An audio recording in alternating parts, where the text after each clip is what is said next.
Freddy, el telón ya está. Voy a sacar... No, el telón primero, porque no. ¿Ya vamos al aire? Sí, estamos al aire. Okay. Well, good morning, everybody.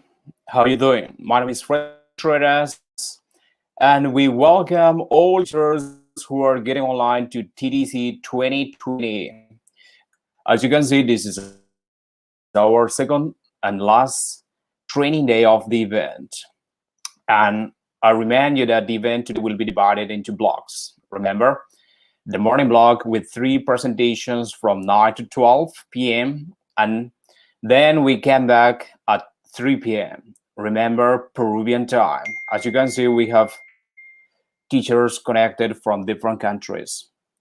And we also remind you that you can write your questions in the chat, and we are going to ask our speakers. Please, you can type in the chat, and then we just let them know.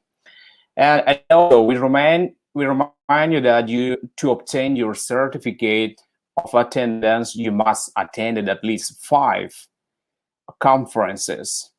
After the event, all registered attendees will receive email with detailed information of the certificate. So we welcome everyone who is joining to the broadcast and kick off the morning with a video from our host, SBS International Bookstore. Please, let's go with a video. Okay, we wait for a second, and the video is gonna be live. The video, please. En SBS Librería Internacional estamos comprometidos con la educación. Brindamos materiales de calidad que abarcan las más diversas áreas del conocimiento humano en formatos físicos y digitales. Nuestra historia comienza hace 24 años, de la mano de nuestros líderes fundadores. Somos parte del grupo SBS Internacional, con sedes en Argentina, Brasil, Bolivia y Perú. SBS Librería Internacional crece cada día desde 1996. Hoy somos una de las cadenas más grandes en Sudamérica, orientada a producir y distribuir libros y materiales especializados en la enseñanza de idiomas. Nuestro propósito es contribuir en el quehacer educativo, profesional y cultural de nuestra comunidad. Nuestra propuesta de valor, orientada siempre al cliente, a la innovación y a la educación, nos ha permitido posicionarnos como una empresa que no solo facilita contenidos en diferentes idiomas a nuestros usuarios, sino que también nos convierte en un espacio donde se promueve el desarrollo profesional de los docentes, la generación y difusión de eventos académicos y culturales, convirtiéndonos así no solo en un lugar donde se pueda adquirir el libro deseado, sino en un espacio para estar, compartir y aprender. Con la finalidad de satisfacer los requerimientos de nuestros clientes y del mercado editorial, contamos con 16 librerías en todo el país y una renovada librería online en las que presentamos la más destacada producción e innovación editorial nacional e internacional.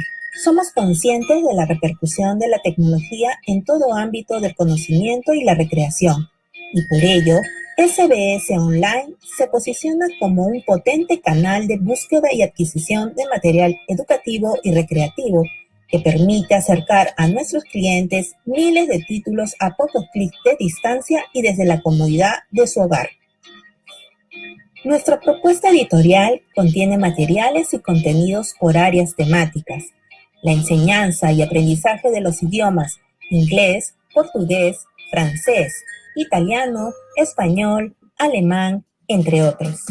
La formación educativa y profesional cuenta con publicaciones especializadas, académicas y técnicas, libros de interés general con las últimas tendencias de la industria editorial, así como bibliografía clásica e imprescindible.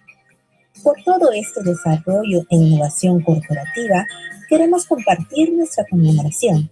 En este marco consolidamos nuestra presencia en Perú con librerías ubicadas estratégicamente en los departamentos de Lima, Cusco, Arequipa, Trujillo, Piura, Chiclayo, Iquitos, Huancayo. La librería SBS Online servicios de delivery a nivel nacional, presencia en ferias virtuales del libro, así como presentaciones, streamings, conferencias online, concursos, promociones y sorteos, entre otras actividades. SBS Librería Internacional. Soluciones para quien enseña y para quien aprende. Well, coming back again. Now, to start the morning, we welcome and thank the editorial Penguin Random House UK for participating for the first time in TDC Peru.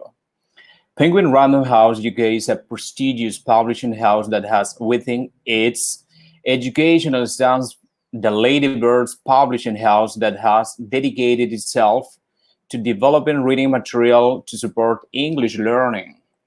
During the quarantine, it opened its reader platform for free. That helped several Peruvian students to continue strengthening their English learning. So, with a great pleasure, I want to introduce our first speaker of the day, the renowned British specialist Dani Mundy, with the topic, Engaging Learners Using Online Readers. Well, a little bit more information about Dani. Dani is currently academic manager at EdSkills Language School in Birmingham. She's also an EAL consultant for Birmingham City Council and runs regular TFL courses to help schools with EAL students. Dani has over 20 years experience in the ELT sector and has just become reading ambassador for Read Pakistan. So, in her free time, she's a material writer and has recently written a course book on public speaking. She has worked as an international trainer for Penguin Random House for the last 4 years. So please, let's welcome to TDC, Dani Mundy. Good morning, Dani. Let's go. Good morning. Thank you very much for such a lovely introduction, and welcome to everybody who has joined in. So today, my main mission with all of you is to take you through some really engaging, motivating, and interesting ways to look at reading online specifically. So we know with the global pandemic, a lot of things are moving online. And as teachers, we want to really capture the imagination of our learners. So we're going to have a look at some activities that I use when I'm teaching to really help try and engage readers as we move along. Okay. So the other thing we're going to be looking at is learning styles. So the different activities that we use will cater for the different learning styles of the children that we may have in our classes. So perhaps auditory learners, kinesthetic, visual, and read-write. And then another really important part is integrating other skills. So even though perhaps our focus is reading today, by bringing in other key skill areas like speaking and listening and writing, it can really help engage learners, create more interest and motivate them. So this is what we're going to be looking through today. So first of all, we're looking at things that we can do to really help motivate and keep the interest, because for some students, they're classed as reluctant readers. So they may find reading quite difficult. So we need to think out of the box and ways that we can really help them perhaps focus on the reading stage within our class, actually, whether it's online or in a traditional classroom. So you can see here in front of you, we've got some finger puppets. So these can be really, really useful, especially if you have kinesthetic and tactile learners. And we can use them before any reading actually takes place. So encourage the students to cut them out perhaps prior to your class. And if you are doing any reading together in your online lesson, for younger learners, it kind of brings the book to life. So they can use the characters whilst you're reading. So perhaps every time you mention a particular character, they have to hold it up or they have to point it to the screen to where the text of the book is. And this can be really, really useful to help keep them focused on a reading task. And again, tactile and kinesthetic learners, we're not just reading the script from the page, we're actually trying to get them involved in the story. And again, as I said, really bring the book to life. So you can see we've got two different books here, both the same idea. We've got Cinderella, and you can see all of the key characters, and then Peppa Pig with all of the key characters. And the other thing that I would say is quite useful for younger learners is also to use these finger puppets as a marker while you're reading. So if you have some text of a book displayed on your screen, encourage the children, and again, especially younger learners, to use these finger puppets almost to move along like a word pointer to help them focus on the sentence or the paragraph or a particular word. And again, that can be quite a useful task with reading. So this is something I would advocate to use before you do any reading. Let them do the activity, cut it out prior to your class so they're ready to go when you start reading. And again, it just makes it more interactive. And if we can make the reading process interactive, we will increase motivation, engagement, and actually maybe our reluctant readers will be showing more positivity about reading and less reluctance to read something. So again, focusing on kinesthetic and tactile learners, this can be quite useful for any book that you're reading in the classroom. Okay, similarly, if you are teachers of young learners, we know that doing creative tasks can sometimes be really useful before reading, or actually whilst reading or post reading. So you can do the craft or creativity at any stage in the reading process. And again, it's just something to help keep them engaged and focused. So if you were reading the book Cinderella, you can see here we have a crown. So perhaps you could send this prior to the students having an online lesson. And they have to follow the instructions, cut it out. So again, it's quite hands-on, quite tactile and kinesthetic. And then encourage them to put it on when you're doing the reading activity. And this would be similar perhaps to role play in the classroom, which we often rely on. But actually, we're using this prop or realia to help them associate with the book and a form of dress up, for example. And again, it can create a lot of interest. It doesn't have to be the crown. It could be something different. And again, it's a nice way to set the scene. And again, for many reluctant readers, it can be quite tricky to get them involved and concentrated on the reading process. So just by doing this to start with, they're starting to think about what is it? It's a crown. They might start to think about the story. If you're teaching on an online platform, you could encourage all of your young learners to put on the crown so they can all see each other as well, to create as much interest before any reading actually takes place. Okay, so before we start any reading again, I think there's lots of different activities that we can do to set the scene and to create that interest and to change the pace of the activities for the students. So I'm sure you're all familiar with I Spy with My Little Eye, a very traditional game that's been played for many, many years. And I found that it's quite useful when we're using online platforms to help students. And again, if we're looking at learning styles, this is particularly good for visual learners. So as the teacher, if you have your online platform, what I would suggest you do is perhaps behind you have some pictures that are related to a book, a story, or a text that you're going to be focusing on. So you can see behind me, I have a very plain background, which isn't very engaging or interesting for my learners. Whereas if I can make it interesting, related to the topic of the lesson, I can use this in different games and activities before we start.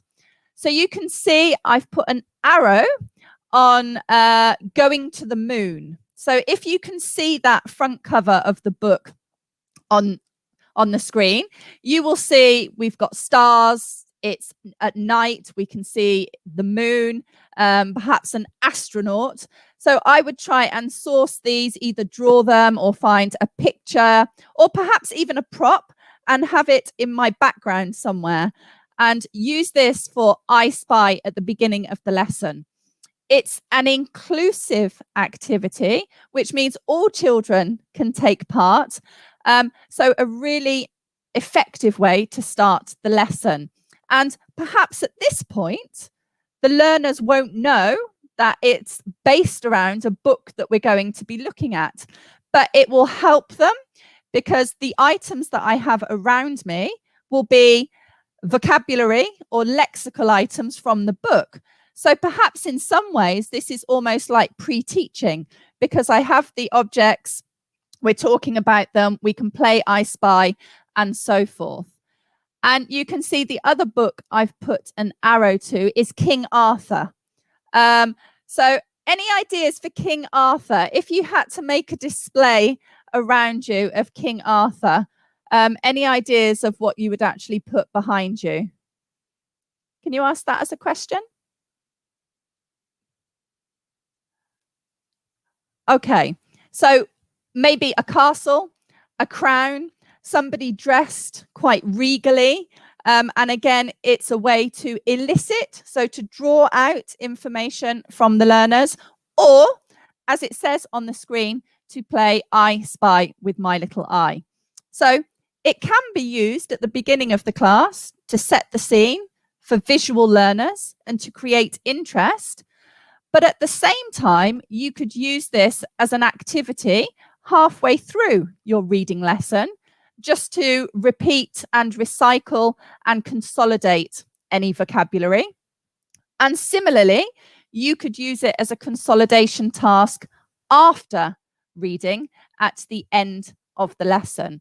So I think this is quite an effective way for younger learners to set the scene, to help create that interest and get them involved in the reading process, even though no reading has actually taken place.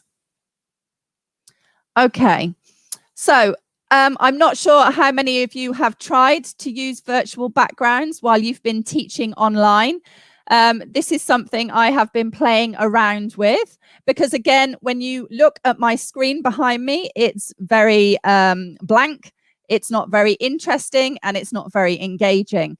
And whilst if I was teaching adults, that's not really too much of an issue. But I think for much younger learners, we do need to think about our background and really think how we can engage our learners as much as possible.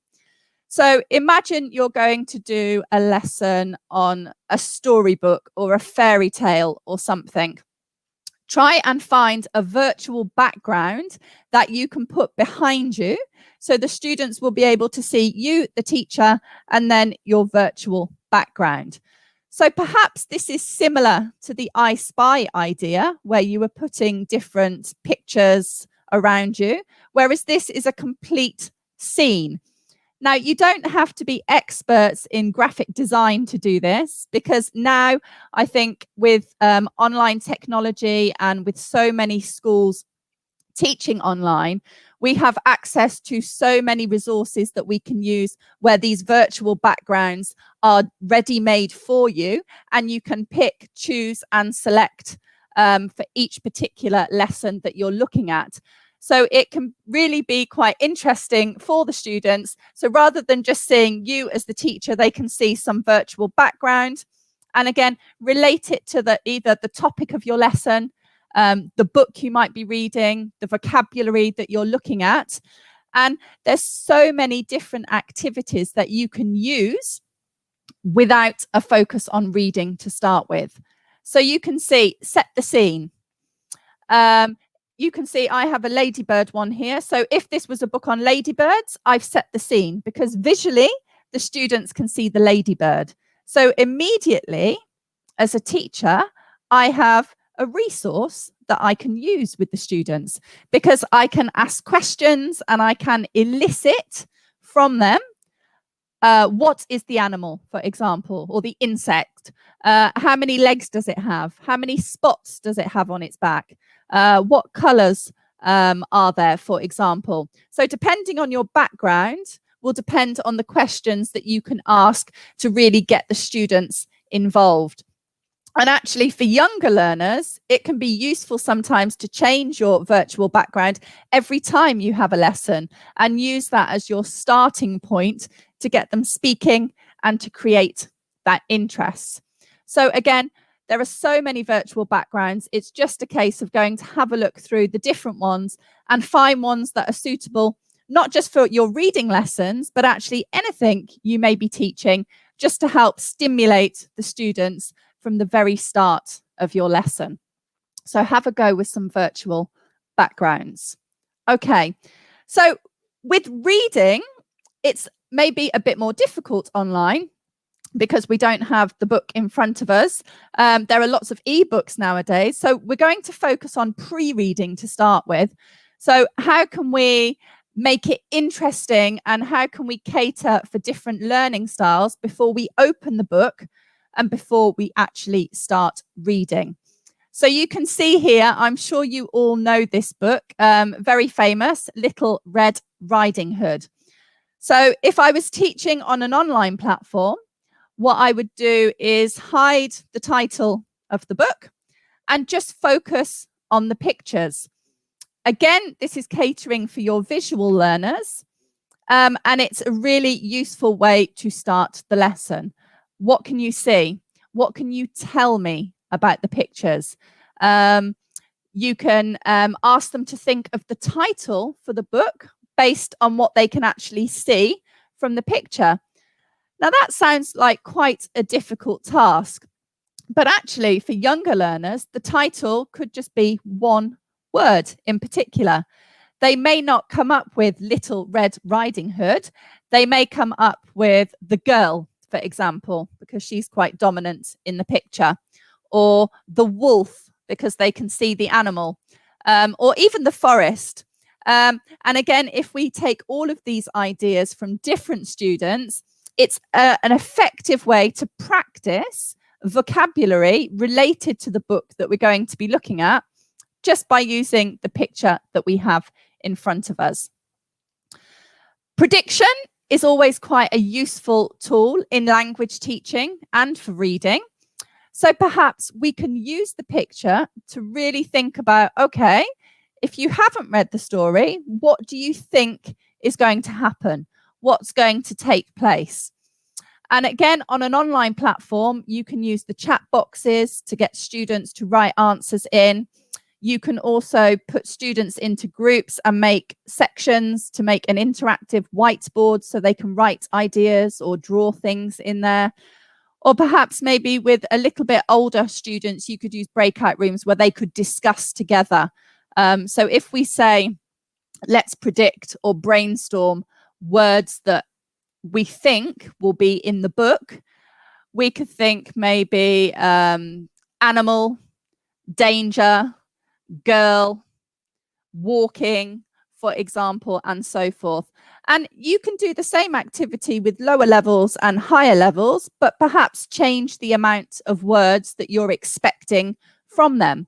So with much younger learners, I would say, okay, let's predict 3 words, just 3 words that you think we will see in the story. And then with much higher level students or older students, you could think of more words.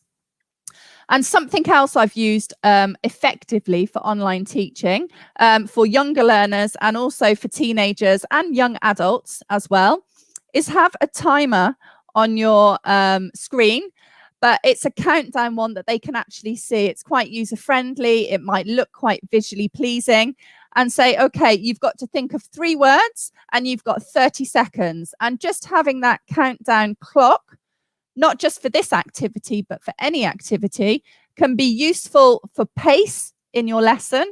Because as we know, younger learners, it's quite difficult for them to sit in front of a computer for a long period of time without becoming restless and distracted. So the interactive clock can be really, really useful to use. So that's just looking at the front of the book. And actually, by doing these activities, the learners will have a good idea about the story, but actually we haven't started the reading process. And I think this is really, really important. If you have reluctant readers who find it difficult to read, by doing all of these pre-stage activities, it means they probably have maybe 50, 60% idea about the content of the book, but no reading has actually taken place. So again, the integration of skills would be heavily focused on speaking and vocabulary before any reading actually takes place. Okay, so this is just an example for you of the same kind of activity, and I've changed the picture just to see possibly what ideas students would come up with, and then how we can use that as not only an elicitation tool to draw out from the students, but also some concept checking as well. So if I was asking the students to predict or to come up with some words from the front cover of the book, they may come up with children. As you can see, there are 3 children on there. Football, because we have the football. Sport, maybe another possibility, or perhaps sport kit, because they're dressed in typical sports clothes, kit, football. Trainers, maybe football pitch, and then they may comment on the colours, for example. So red, yellow, and then we've got stripes, which is possibly a little bit more difficult. So these would be some example words.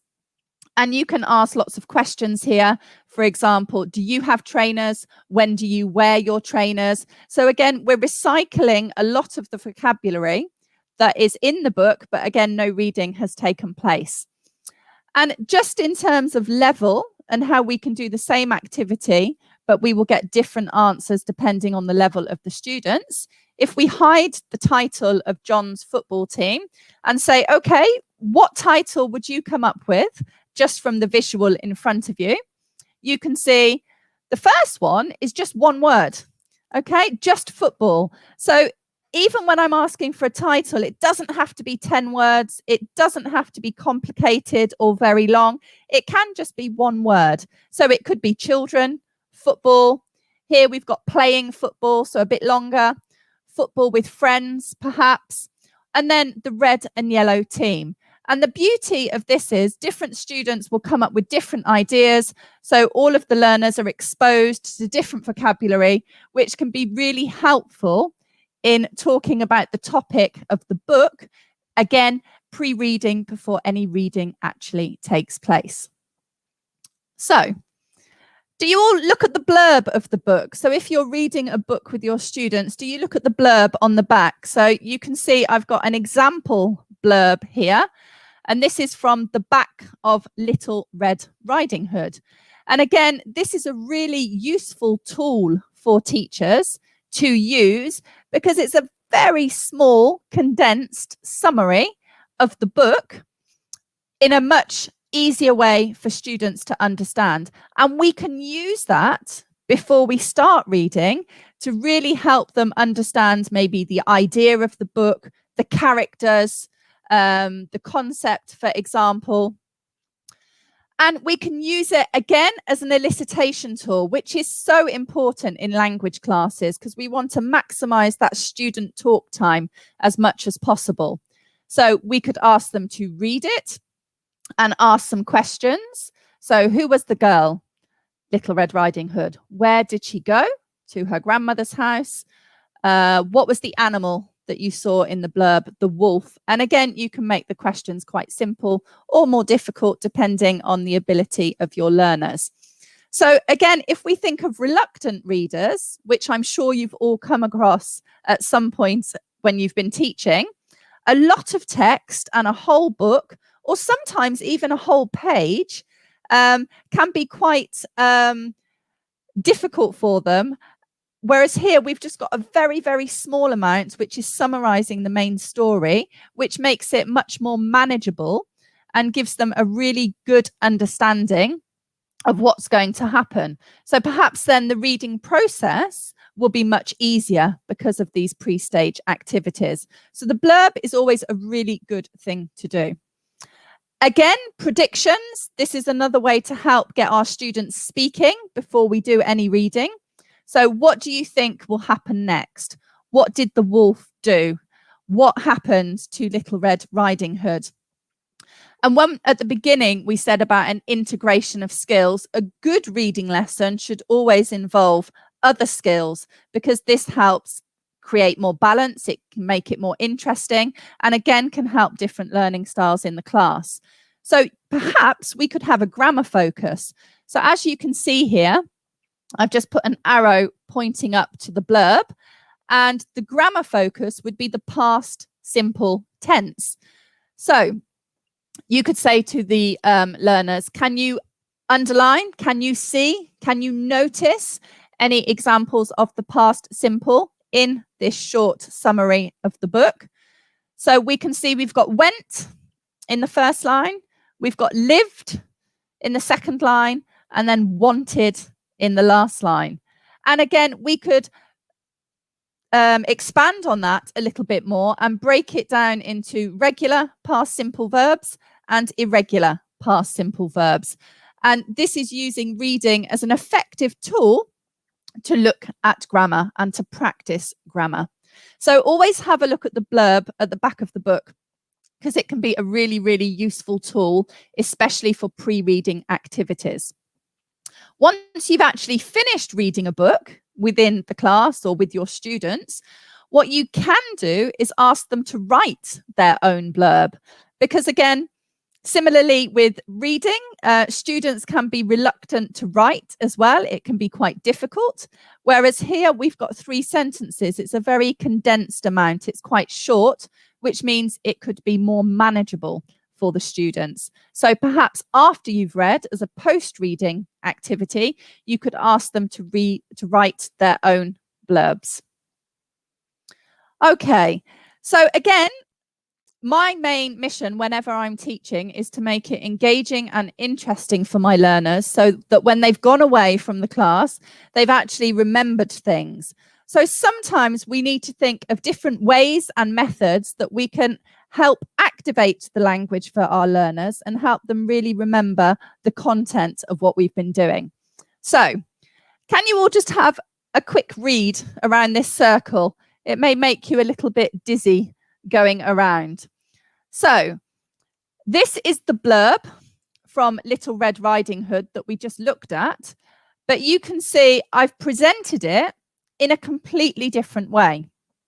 And again, I'm thinking of engagement here. So if you have reluctant students, maybe the traditional form of a book, immediately they don't seem that interested and they don't want to participate. So as teachers, we need to be creative and think, okay, well, how can I grab their attention? How can I get them to focus on the words and so forth? So again, technology nowadays, there are so many amazing things that we can use and integrate into our lessons. So I've just found an app that I use, and I can type in different words. It could just be vocabulary. It could be sentences. It could be 3 sentences as we have here. And you can display it in many, many different ways. So we've got a circle here. You could do a wave, for example, or it could mix everything up. So you can do it in any which way you prefer. And this may create a little bit more interest for the students because they have to move a little bit to read round. And it's something different. It's presented in a very different way to a normal book or a normal text.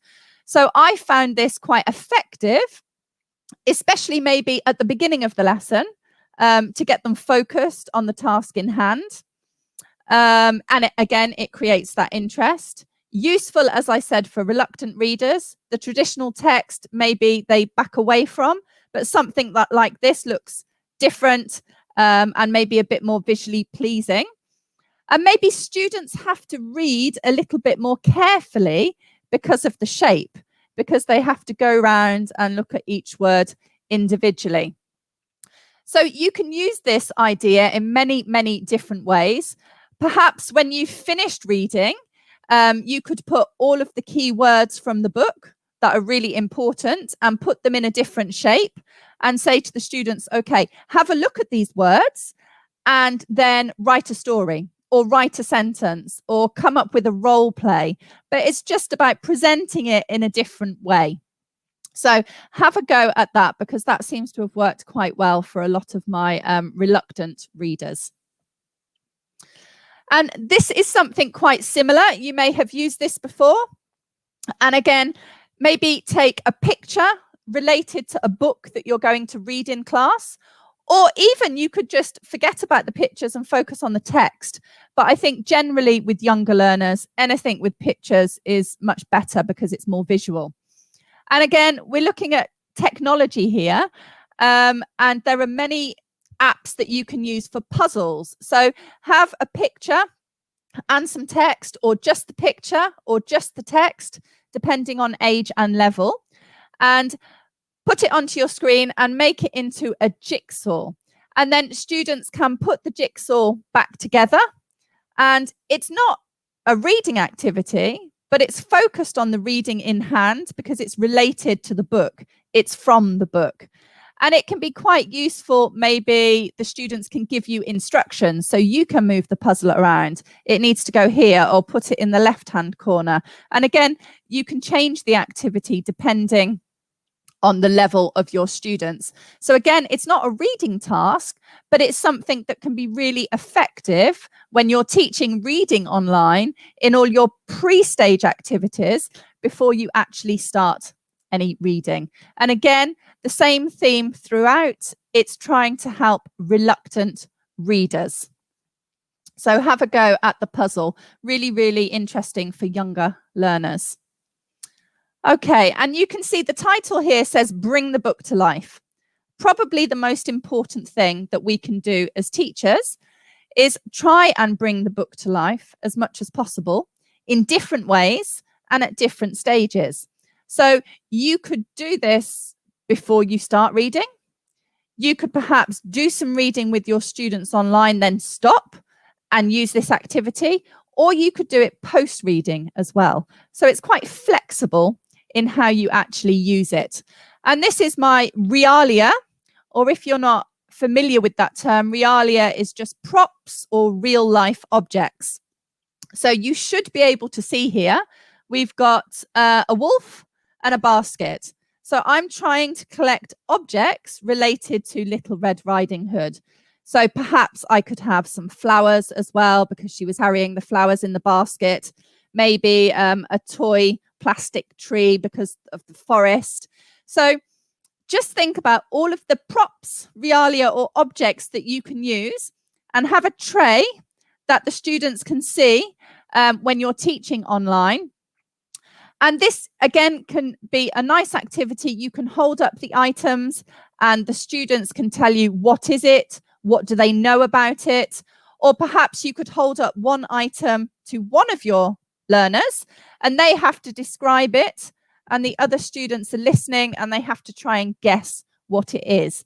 So there's many different ways that this can be used, but again, very, very effective for visual learners and to set the scene of the book that you're going to be reading. If you're using a platform like Zoom, you could perhaps put all of your students into gallery view, so then it's quite an inclusive session, and ask the students, okay, what is it? Can you describe it? How do you think it's related to the book that we're going to read if it's a pre-stage activity? So why would you use a tray of props or realia? Well, I think it's an effective way to consolidate vocabulary. And again, sometimes having that picture or prop can really help activate memory and help students to have more active language rather than passive language. And something else you could do with this is use it as a memory game.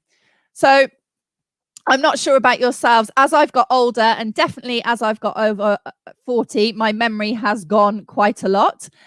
When we're younger, generally our memories are much better. But there will always be some students in the classroom who find it really difficult to remember things. They may be quite bright and they may be able to write things down, but they struggle with remembering key grammar items or key vocabulary. So if we have a tray of props, we can take them away and just keep doing that throughout the lesson, and then draw their attention back and say, okay, which item is missing? And I think memory games are a really effective way to bring in study skills in your classroom. And I think memory is really important, especially when we have a lot of new vocabulary related to a book that we're looking at. Okay, so flashcards. We've all used flashcards for many, many years. Really, really useful. And again, sharing your screen on online platforms, it can be really useful to use flashcards. So what you can do here is many, many different things. And again, it depends on the level of your students. And it's a clear focus on speaking activities before any reading actually takes place. So you can see here, we have the forest. So you could hide the word and elicit from the students what the word is. And again, that will depend on the ability of the students. So you could have just the flashcard on your screen at the beginning of your lesson and say to your learners, okay, let's do some brainstorming. What can we see in the picture? What can you tell me? And then you could put brainstorming around the flashcard or open up an interactive whiteboard and write them down. Perhaps with higher level students, they could give you a description. So rather than individual words, so I can see flowers, a tree, a hut, some grass, they could link all of those ideas together to make some sentence, a simple sentence or complex sentence for higher level students. Or perhaps again, think about using the timing element where you have your countdown clock and timer, and say to the learners, okay, let's have a flashcard race game where they need to come up with as many ideas from the flashcard as they can. You could do it in the chat box, or again, split students into groups on interactive whiteboards. Flashcards don't just have to be used at the beginning. We could maybe whilst reading, we've read a page or 2 pages, we could then put up some flashcards just to help them remember some of the key themes, key topics, and again, post-reading as well. Catering for visual learners, and we're integrating the idea of speaking, even though our focus is on the reading and the book. So again, just to reiterate, before reading, they could guess the words, you can cover the word, and they come up with the word themselves. While reading, perhaps you could use it as a prompt if they're getting stuck. So maybe you're trying to get some information from the students and they can't remember the word. So we can hold up flashcards so they have that visual recognition that perhaps will help them remember the word. And after reading, you could split learners into groups and give each group maybe 3 flashcards or 4 flashcards, and they have to use them to come up with their own story, to do some writing, or perhaps to do some kind of role play based on the flashcards that they have. And then when they all demonstrate their role plays, they'll all be listening to different vocabulary, because each student will have different flashcards. Okay, so within the Ladybird Readers, this is my favorite resource. In each book, there are picture words before the text starts. And again, this is a fantastic resource for teachers because immediately you have those key characters or key vocabulary items from the book, but you have the pictures. So again, there's that association for the learners, and it can make it a really useful reading task to perhaps do some pre-teaching of vocabulary for younger learners. Therefore, it takes the fear factor away a little bit about reading because they've looked at the main words or the main characters, as you can see here. So we've got tortoise, hare, and fox. So again, vocabulary review. We could ask them to make sentences. So again, the idea of eliciting to increase that student-student interaction. Or post-reading. So often when we do a reading activity in class, we ask the students to maybe do some writing afterwards. Now, sometimes it's difficult to write in our own language. So in another language, it can be even more tricky. Whereas if we have the pictures, it's a really good visual stimulation to help them with the writing process. Okay, and then I've put to activate schemata. So activate schemata is looking at their previous knowledge. So what do they know about these pictures or characters already? So these picture boards are really, really useful.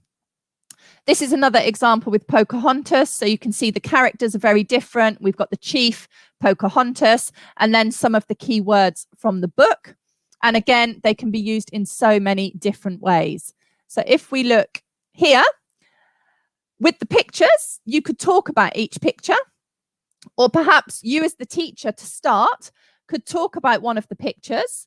You don't mention the word, and the students have to look at the picture board and think, okay, what is the teacher referring to or talking about? And then encourage the students to do that with each other. Okay. So as it says, one student describes a picture, the other student listens and chooses the correct picture. Again, as an aid for a writing activity, or perhaps get them to work in pairs or small groups and use the visuals to summarize the story. So that would be more a post-reading activity. And again, for us as teachers in the language classroom, we need to elicit, so draw out from our students, and we need to concept check. So the pictures can be really, really useful as an elicitation tool and also for concept checking. Some students may prefer to draw. So perhaps if one student is describing a word, the other student could draw, and then they can compare the drawing with the actual picture from the picture board. So that would be quite useful as well. So lesson plans, really useful sometimes when you have lesson plans prepared for you. And you can see here, we're reading, we're looking at books, but there's a real focus on all of the vocabulary and how to get the students to remember the vocabulary. And here it's separated into animals, adjectives, and verbs. And then we have our grammar focus with can and can't. So again, reading and using reading as a way to focus on vocabulary as much as possible, but also to integrate grammar items within the book as well can be really, really useful for the students. So you can see at the top here, we have the blurb, so the back of the book, which is from The Tortoise and the Hare. And it says, hare is fast and tortoise is slow. Hare and tortoise have a race, but can tortoise win? So if we're focusing on vocabulary, immediately we have that opposite, fast and slow. So if I think back to when I learnt French and Spanish at school, we often learnt in opposites because it makes sense. And it's almost like you have one word and you get another word free. So encouraging looking at opposites can be really useful to help students remember two words rather than one. So we could really focus here on fast and slow and get the students to demonstrate, maybe if they're on gallery view. Okay, can you jump up really fast? Can you sit down really slow? So they're really using the language. And again, for kinesthetic and tactile learners, that's useful because sitting down at a screen for long periods of time can be quite tricky. Whereas if they're actually up and moving around and you're using the vocabulary to get them up and moving around, it can be really, really useful. So then it says, hare and tortoise have a race, but can tortoise win? So here with this sentence, it's the perfect elicitation tool that we can use with our students and get them to think about their own ideas. Well, do you think the tortoise can win? Because he's very slow, and maybe get them to predict some ideas about what is going to happen in the actual story. And again, if we look at the categories here, animals, adjectives, verbs, what we could do is have these in categories on our screen and get students to come up with sentences. So the first sentence, we can have foxed, fast, and eat. And they have to try and come up with a sentence using the animal, the adjective, and the verb. And that can be quite a nice activity to do and quite engaging, and perhaps have the visuals as well, so it's more interesting for them to have a look at. Okay, so differentiation. So the reason why we're looking at different learning styles and different approaches to reading is because every student will learn things very differently, and some students will really enjoy the reading process and some students will find it very, very difficult. So differentiation can be really important, looking at different ways. So how can we present this reading text through visuals, through getting students up and moving around, through getting them to listen, for example, so that we're catering for every student in our class, not just a small proportion in our class. And again, each of the readers will have differentiation, so you have some ready-made ideas that you can use. Okay. So how important is audio? We've spoken quite a lot about visual learners, about perhaps kinesthetic and tactile learners with some of the realia and the props, but we haven't said much about auditory learners. So again, if we have reluctant readers, so students who find reading difficult, the fact that many readers nowadays have an audio can be really, really useful, not just for the student, but also for the teacher, because what they read on the page, they may struggle with. But when you actually play the tape script to them, suddenly it opens their eyes, it makes sense, the vocabulary comes to life a lot more. So really, really useful. So each of these readers have the tape script that you can listen to. And again, you can use this in so many different ways. You could play the script before you do any reading and get them to see how much they've understood. What did they know about it? Did they hear any key vocabulary? And perhaps you could use it with the picture board in the front of each book. So they listen and tick when they see each picture or character. So a real focus on auditory learners. But again, you could do it whilst reading. So you've read a paragraph or you've read a page. Now use the audio to consolidate in a different way. So we're looking at different learning styles. And again, or post-reading, once you've finished the book. Perhaps we're asking the students to do some written work. By listening before they do the written work, it may really, really help them, especially the auditory learners.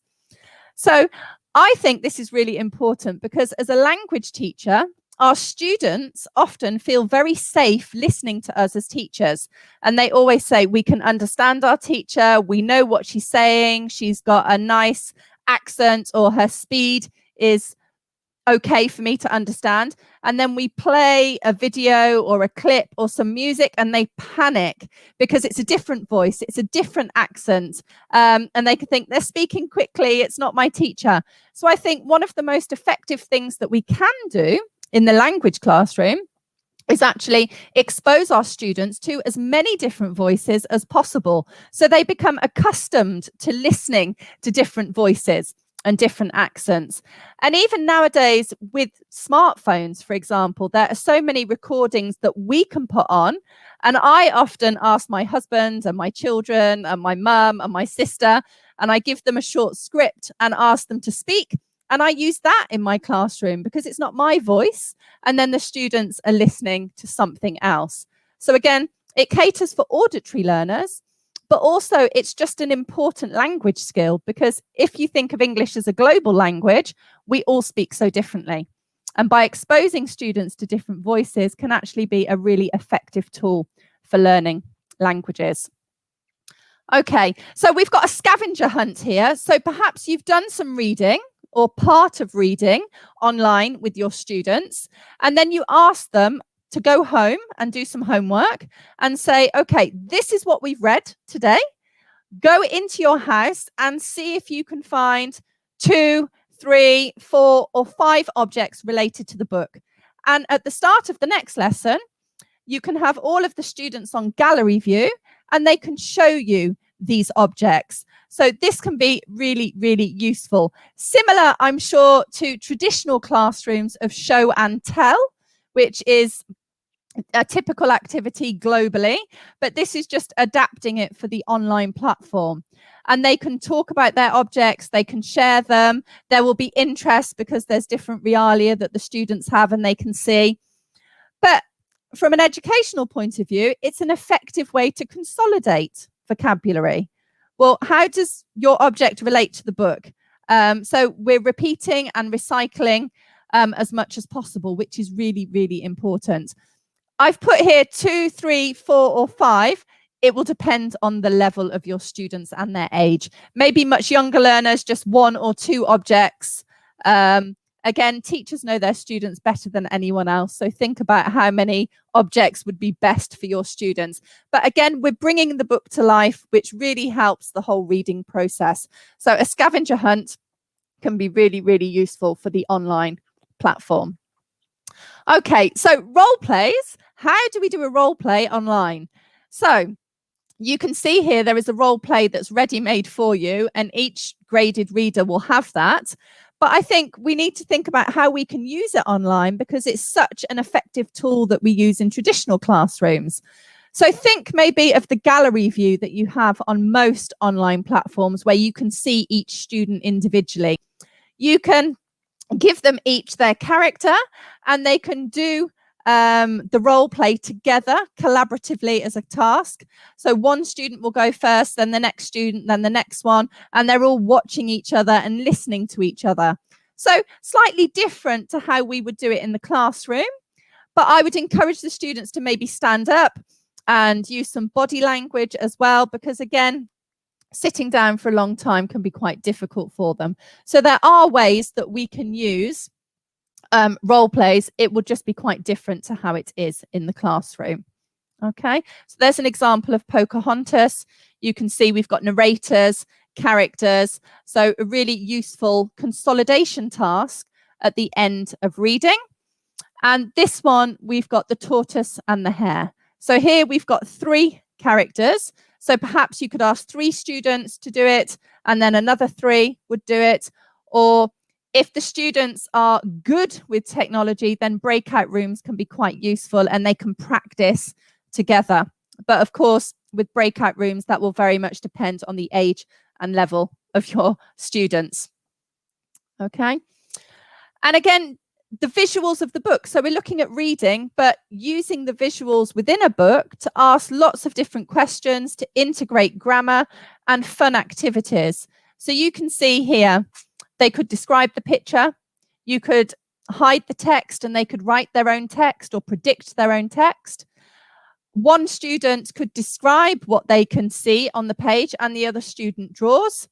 Okay, and perhaps cover something up and describe it, and they need to say which person it is. So guess who activities. So then there's visual, there's quite tactile activities in there with drawing as well.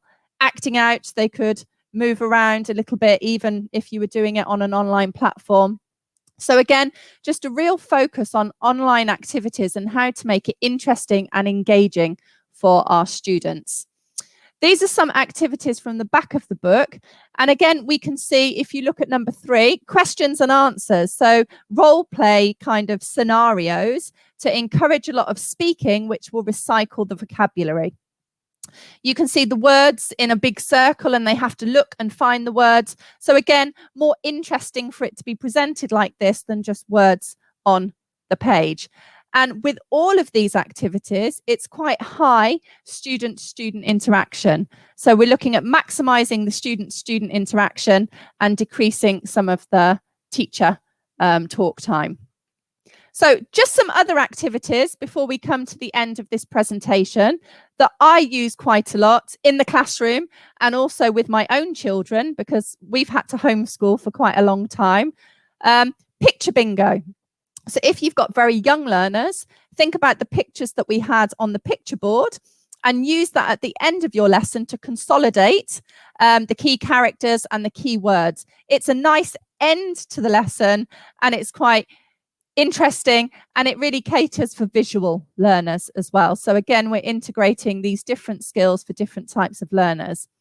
Pictionary can be a nice, effective way to end your class. So they're explaining key characters or words, and then they're drawing. So auditory, this is really good because the listening and the tactile nature of drawing. Perhaps a word association game really, really quickly at the end of the lesson and say, okay, how many words can you think of related to Little Red Riding Hood? And the students either have to raise their hand and give an answer, or perhaps do a chat box race where they have to keep typing, or separate the interactive whiteboard into different areas for different students, and they have to put as many ideas as possible. And then the last one here is jigsaw reading tasks. So breaking down large bits of text to small bits of text. So half of the class read paragraph 1, half of the class read paragraph 2, and then they share their ideas together. And again, for reluctant readers, this can be really, really useful. Okay. Non-fiction, just the last thing really I'm going to mention. Not all students like the idea of a story, a beginning, a middle, and an end. And it can be difficult to capture their attention with reading. So nowadays, with so many non-fiction readers, it can be really useful as a tool for reluctant readers. And I know because my oldest son, he was a reluctant reader, and he much preferred using non-fiction because he liked looking at the facts and the information. And we're still going through the reading process and exposing them to vocabulary, just in a different way. So if you do have reluctant readers in your class, think about using non-fiction because they can be really, really useful. Okay. And just some other creative craft activities. If you have a look at the website at the top, there's quite a lot of activities, things that you can cut out, like word pointers and different crowns and costumes that you can cut out for reading, and also lots of certificates that you can have a look at with your students. Okay. Oh. Okay, and that just brings us to the end of the presentation. So thank you very much, all of you, for listening. Okay, Miss, what we collected some questions from the attendees. So the first question, what we got is from Nick. Nick's question is this: how could you engage the older learners in the readings? In reading. Okay, really good question, Nick. My oldest son is 16 and he hated reading. And I found it really difficult, especially as an English teacher, because he didn't enjoy reading. I think personalization is hugely important. What you need to do is find that hook that you can grab their attention. So really thinking about what they enjoy, what topic do they like, and finding a reading that will focus their attention maybe on a hobby they enjoy, on a topic, but also to think that it's not always about storybooks, like we said, with non-fiction. So reading can be absolutely anything, even things like cartoons for older students can be really, really useful. Okay. Well, we have another question. Okay. Which are the most common books which you can recommend us? This is Diana Atención. Okay, brilliant question. There are so many books nowadays, and I love reading. But again, I think it really very much depends on the learning style of the students and what they enjoy. For me personally, if you remember the slide with the non-fiction books, I think non-fiction are really, really interesting. They can learn so many different facts. It can be used in other lessons, maybe history and geography. And it's something a bit different because often when we think about reading, we think of the traditional story. So I quite like some of the non-fiction books. I think students enjoy them too. Okay, the other question from Jenny Isabel. She said, what strategies of prediction do you recommend? Okay, so prediction can be really, really useful in the classroom, and we use it a lot as teachers to get them to think about the topic that we're looking at or the book we're going to read. And it can be useful to create that safe learning environment. I think we need to change the prediction skills that we use for each particular class. So think back to some of the presentation. Visuals can be really useful. What happens next? Or give them some snippets of examples and then say what happens next. I'm trying to think. If I was going to do a newspaper article with some older students, what you can do is find a picture for each word in the newspaper article and have them displayed in like a cartoon strip and get the students to work together and come up with the title. So just off the top of my head, last week I was doing a teacher training session on a newspaper article, and it was Paris Hilton arrest for drink driving. And each picture represented a word from the title, and that can be really, really useful as a prediction tool. So I think relying on visuals can be really, really useful. Okay, and we have another question more. Ana Maria Cisneros, she asked, can you tell us which app do you use to type in circle? Sorry, can you repeat that? What she said is like, can you tell us which app do you use to type in circle? Ah, okay, yes, I do. It's called Festicite. Shall I write it in the chat box? Right. Festicite, that one. Yeah. That's just one. I'm sure there are so many different ones that you can use, but that's the one that I've used on a regular basis. And it just helps make it a bit more interesting for some of the learners. Cool. We're gonna share this in the chat for them. And the last question, but not least, Maria Lourdes, what she said is, to what extent proofreading could be a meaningful activity to provide enough input to our students?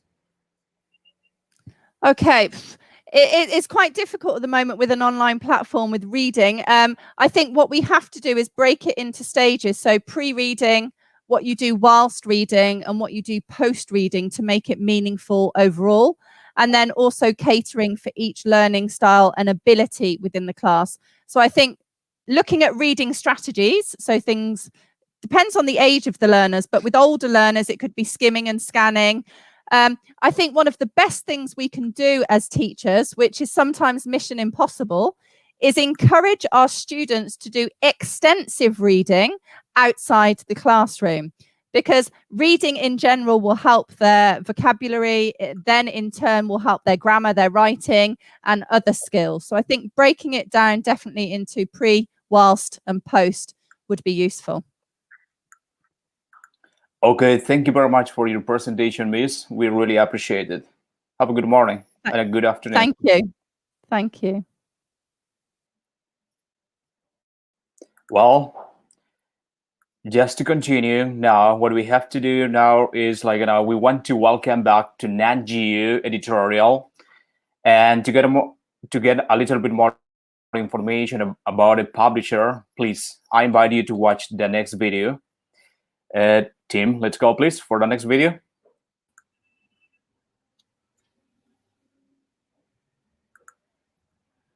Right away, in a second.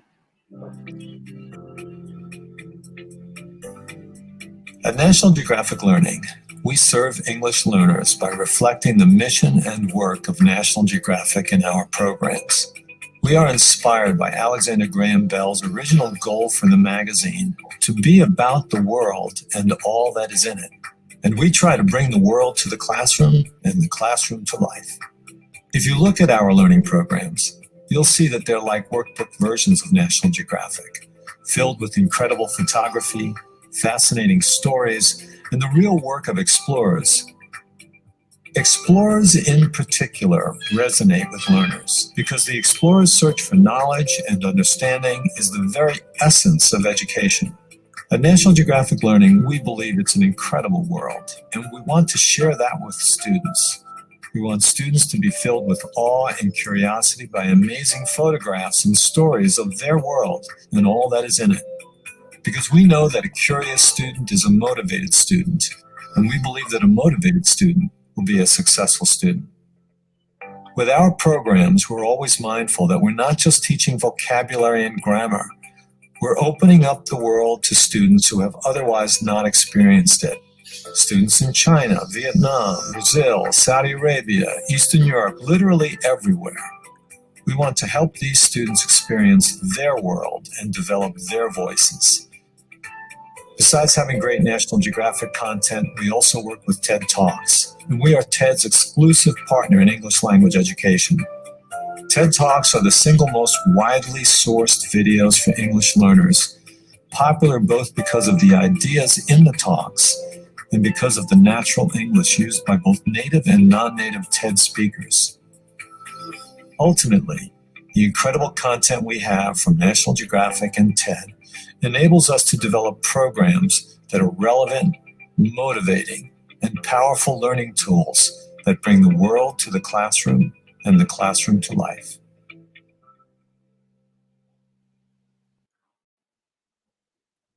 Well, coming back again.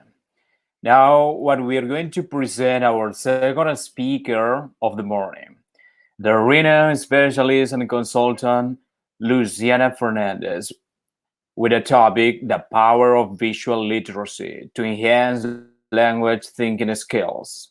Well, let's know a little bit more about her. Luciana Fernandez is a graduated English teacher and a teacher educator who has 26 years experience in the field of education.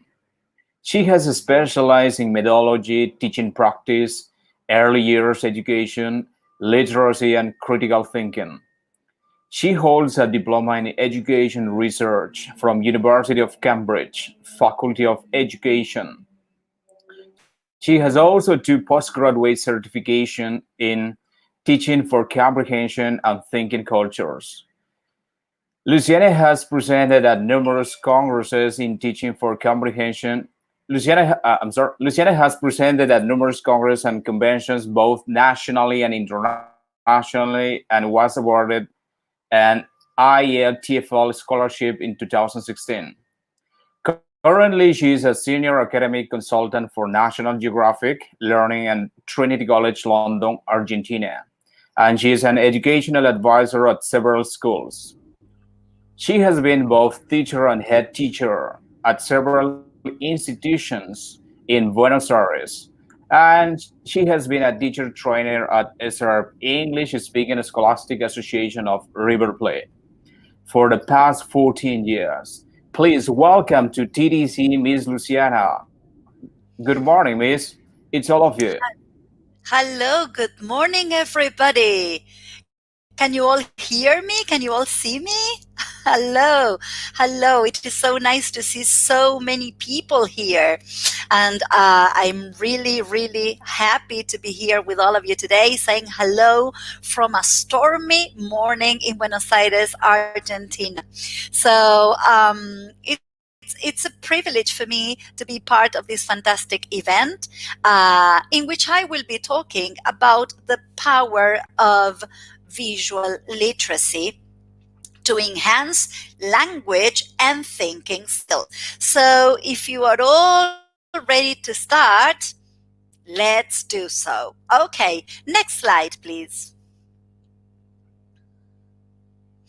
We are going to get started today with the big questions that we will be addressing as we move on. The big questions we will be discussing today are the following. What is visual literacy? Why does it matter? How does visual literacy enhance thinking skills? How does visual literacy enhance language and communication skills?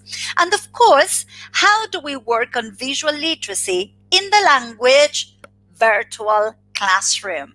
Of course, let me say the following. If you happen to have any questions, make sure you write them in the chat box so that we can address them at the end of my presentation. So having introduced the big questions for today, next slide, please. So the first thing we are going to do now, I'm not going to take for granted everybody knows what visual literacy is. So we are going to start it by defining visual literacy because, my dear colleagues, visual literacy happens to be one of the critical 21st century skills. Next slide, please. So, if I have to put it simply, visual literacy refers to the ability to read, write, and create visual images. Of course, visual literacy refers to a group of competencies, a group of skills which should be worked on in an integrated manner. And visual literacy, of course, is about language, communication, and interaction. So if you split visual literacy into two, you've got visual, it has to do with images, pictures, maps, graphs, drawings, illustrations, and literacy refers to the fact that our students need to think critically about visuals. Next slide, please.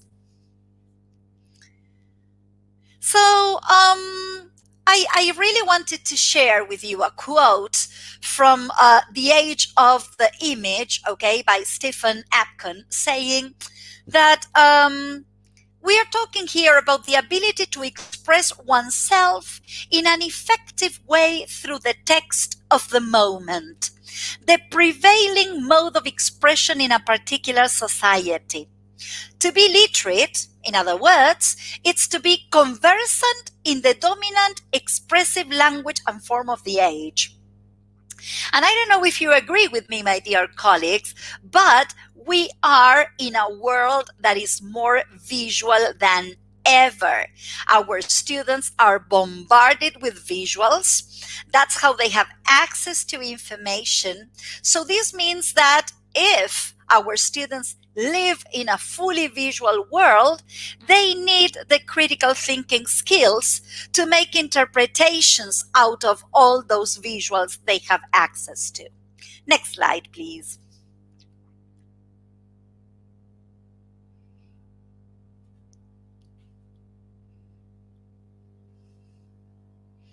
Oops. Okay, we're going to give my presentation a moment to come back. All right. So we need to remember that there was a moment when literacy was acquiring a set of cognitive skills that had to do with print media, because that is exactly how people accessed information. This had to do with a conception of literacy that was related to the type of access to information that people had.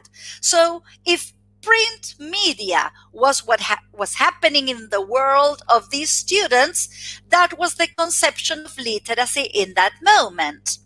But as we said before, with this question of the digital era and this question of globalization, and with the advance in technology and internet, the world has become more and more visual, which means that the concept of literacy, of course, also needs to change. Next slide, please.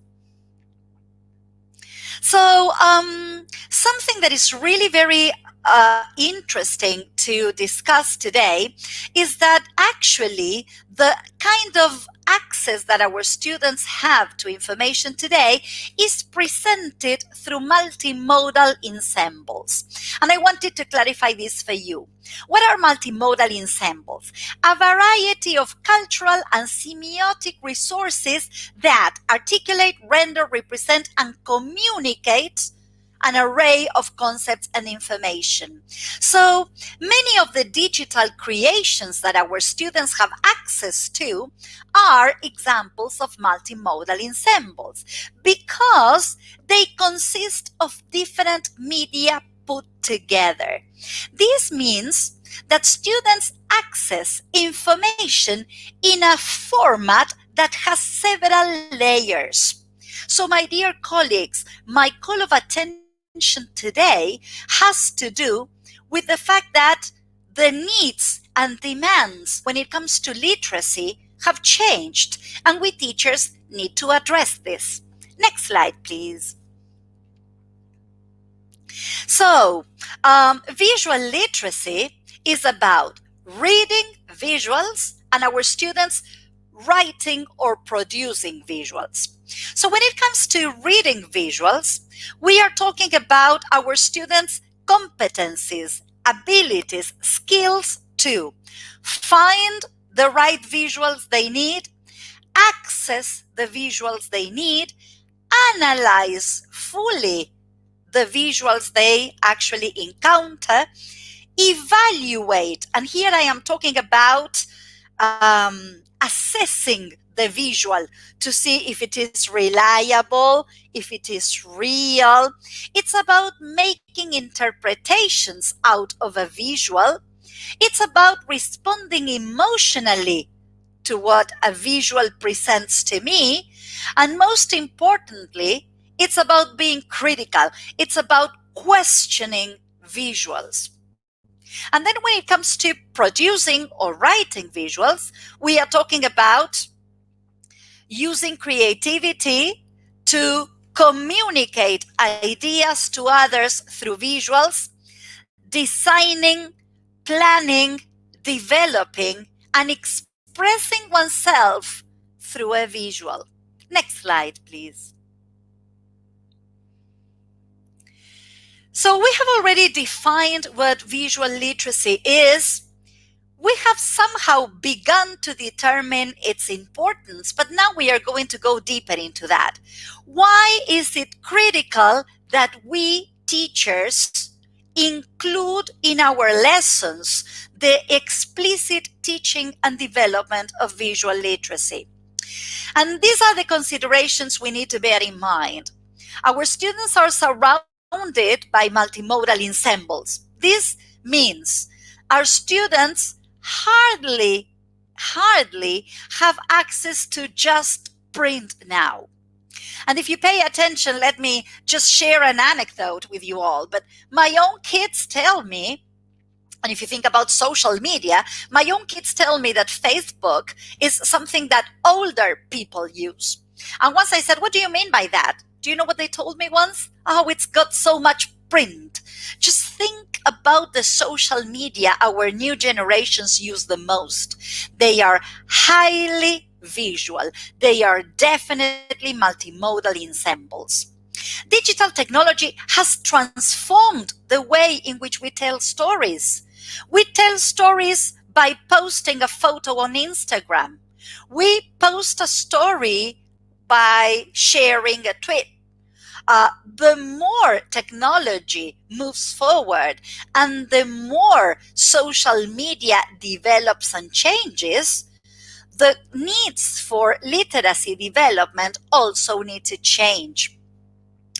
More and more images are replacing words, or more and more these multimodal ensembles are a combination of a few words and images. So visual literacy is going to empower our students to be critical about these multimodal ensembles they have access to. Next slide, please. So if students are accessing these types of multimodal ensembles, right? If this is the reality, if this is what they come across all the time, shouldn't we attempt to create similar pedagogical engagement when designing the lesson content?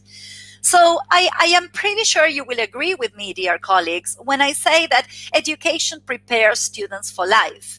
So if this is our students' reality, if this is how they interact with the world, I think we have a huge responsibility in creating similar opportunities in our language classrooms.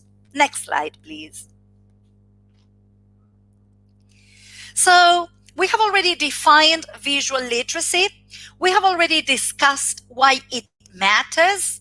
And now I would like to move on to a third big question, all right? Can you please go back to the previous slide? Thank you. Thank you. The third question is going to be, how does visual literacy enhance thinking skills? Because as the title of my presentation anticipates, I am today discussing not only visual literacy for the sake of responding to the demands of a visual world, but I would also like to show you, dear teachers, that visual literacy promotes wonderful opportunities to teach thinking skills and also language skills. Now we're going to focus on thinking skills. Next slide, please. So, if visual literacy means to look beyond the frame of an image, in the same that reading between the lines is required to unpack a written text, this means that the time has come now, dear teachers, to talk about reading comprehension. And today we are not going to be talking about reading comprehension of a text. I somehow realized that this has been the topic in the previous presentation, so fantastic. Today we're going to be talking about the reading comprehension of an image, because we also, just as we read texts, we read visuals, we read images. And when it comes to reading comprehension, we need to understand that reading comprehension is like an onion. It's got layers. The outer layer of comprehension is the literal level, the surface. When it comes to discussing images, the literal is asking a student, what can you see? We will all answer the same things because that's what we see. That's the surface. But if we go through the surface and we move on to the next level, we've got the inferential level, which means that now what we see begins to interact with our prior knowledge. So we need now to push our students into making inferences. You see the following in an image, and what you see activates your prior knowledge.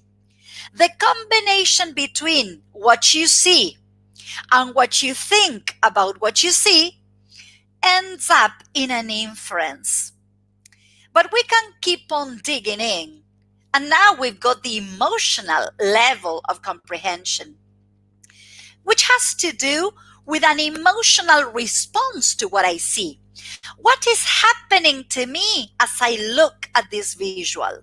What emotions appear in me? How do I feel about it? And if we keep on moving, then there's the critical level of comprehension, in which now I express my opinion about what I see. I am judging what I see. I am being a judge, and of course, I am saying why my judgment is such. And last but not least, there's the creative comprehension level. The moment in which we ask our students, now what? Now what with what you are actually looking at? Can you try to discover the story behind it or create a story behind it? What could you change about this picture? We push our students into thinking outside the box. So just as when students read a text, not all the answers explicitly in the text, because true reading of a text is the interaction between the reader and the text, same thing happens with visual literacy. It is the interaction between the viewer and the image. Next slide, please. So a question to ask here is, how do illustrations in texts, pictures in texts, and other visuals affect how we understand, feel, and connect to the characters, events, or ideas in them? Just as I was in the backstage of this wonderful event, I was listening to the previous speaker talking about skimming and scanning. How important it is to skim through a text before reading it. What do all the visuals that come together with a text, the paratext, actually get me to start thinking about what the text I'm going to be reading about might be about? Next slide, please. So if we enhance students in this, we're going to give our students the possibility to make personal connections. We're going to give them the possibility to make inferences, all right? Remember what I see and what that activates in me. We're going to give them the possibility to actually make predictions about what they might be reading about based on the images I'm analyzing. It's going to even give our students the possibility to ask questions. I'm looking at this, and as I am looking at this, I am wondering. Questions come to my mind. It's going to give our students the possibility to use their senses. As I am looking at a visual, I imagine what is it that I would be feeling if I were there. What would I see if I were there? What would I be smelling, tasting, feeling? And of course, it's also about state relevance, because just as the same way you do with a text in which not everything is key, there are some main ideas and then there's the periphery, same thing happens with images. There are salient and very important things to focus on, and then there's the background. Next, please. And then, of course, it's going to provide our students with the possibility to summarize and synthesize once they have stated relevance. So we are now moving on to the fourth question we are posing today. How does visual literacy enhance language and communication? But this is what the title of the presentation has anticipated. We have already defined visual literacy. We have already discussed why it matters. We have already spoken about the wonderful opportunities that visual literacy provides to develop thinking skills. And now we are moving on to the fourth question, in which my point is to show you, dear teachers, that if we include explicit work on visual literacy, not only will we be propelling thinking, but we will also be propelling communication and language. And we are language teachers, so that means it matters, and it matters a lot. Please, next slide. So let's see. I want you to pay attention and focus actually on the I am trying out your visual literacy skills here. Visual literacy and language have a very, very strong relationship, and I'm going to show you. Visual literacy starts with observation, starts with looking at. Now, if we are good observers, if we carefully pay attention to what we are looking at, something begins to happen. We start thinking about what we see. This means that we start making inferences, we start making connections, we start wondering. Can you please go back to the other slide? Thank you. We start wondering, connecting, relating personally with what we are looking at. But all that, my dear colleagues, happens in the minds of our students. Now, if our students want to share what's happening inside their minds as they are looking at the visuals, they will need to verbalize it. And for that, they need language. So there you go. What is language if it is not the verbalization of our thinking? And one of the wonderful things about visual literacy is that it teaches our students to critically think about what they see. So there you go. Next slide, please. So a minute ago, we were talking about these comprehension levels, remember?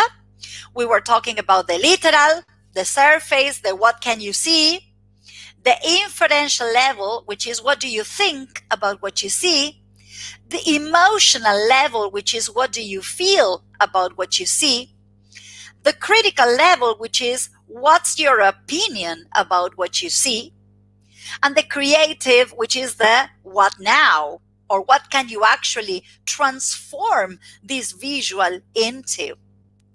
So again, we're paying attention in all these circles that are appearing now. You've got the thinking skills, connecting, making inferences, summarizing and synthesizing, making predictions, stating relevance, asking questions. And I don't know if you know this, using the senses, definitely. And I don't know if you know, my dear friends, but all these are the reading strategies per se needed to make a good understanding of a text. And they are also the reading strategies needed to understand the visual. But in order to share the connections you've made between your life and the photo, for example, in order to make inferences or share the inferences you've made, the conclusions, that relation between your thoughts and the visual, in order to share your predictions, in order to share the questions you're wondering, in order to do all this, you need language, which means that grammar, vocabulary, structural language become the means to an end. So, of course, visual literacy has a lot to do with language and communication. Next slide, please. And I want you to pay attention to what you've got on stage. Oh, hold on, please, hold on. I want you to pay attention to what you've got on the screen. We are language teachers, and we teach a language for communication. And one of the things we teachers want the most is that our students actually speak the language, that they communicate using the target language. And I want to push you now into thinking about something. What things do we do the most every day with language? But I'm not talking about English here. I'm talking about English, Chinese, Portuguese, Spanish, whatever language. What functions do we fulfill the most every day? And what I'm going to be sharing now with you in a second are the language functions which, according to experts, are the one we use the most every day of our lives. So here we go. Every day, we tell. We tell anecdotes, we tell stories, we tell what has happened. Telling is one of the functions. What else do we do every day? Let's see. Every day we retell. We tell somebody else what happened in a conversation with somebody. We tell and we retell. What else do we do every day with language? Next, please. We narrate all the time. We are storytellers every day. We describe every day. We describe people, places, objects, situations. Every day we compare and contrast. What? People, places, situations, objects, food, clothes. What else do we do every day with language? Let's see. We give our opinion. We ask for opinions and we give opinions all the time. What else do we do with language every day, no matter the language? What else do we do? We ask questions and we answer questions every day, all the time. We agree and disagree as we are discussing or exchanging ideas with people. What else do we do every day? We react emotionally every time we are sharing our emotions, our feelings. And so if you pay attention, my dear friends, what you've got here on the screen are the language functions we use the most. And the most interesting thing about visual literacy is that visual literacy pushes our students to using all these functions of the language, because when I ask them to observe a visual with a lot of attention, they have the possibility to tell what they can see, they can retell something that comes to their mind after observing. They can narrate an anecdote or a connection or something that happened to them that is similar to what is being depicted in the picture. They can describe what's going on in the picture. They can compare and contrast what's going on in the image and their lives and other people and other situations. They can definitely give our opinion. So what I am saying here is visual literacy actually being taken into the language classroom provides unique opportunities for students to express themselves, to communicate. And it's meaningful because it's their own interaction with that visual. Next, please. All right. Okay. Thank you very much. Let's move on to the next slide.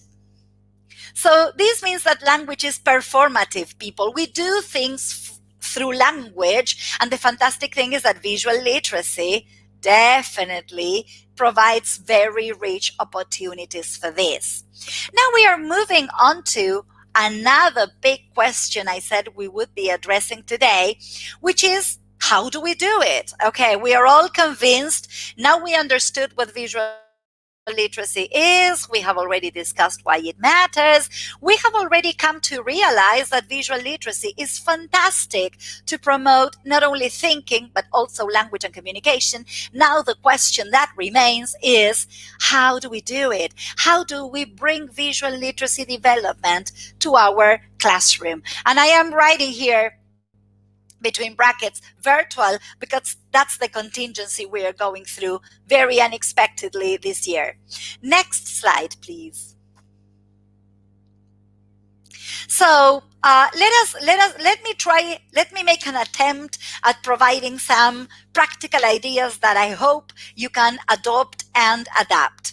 One of the first things that you can do as a teacher to develop visual literacy is teach visual literacy strategies, all right? Visual literacy strategies.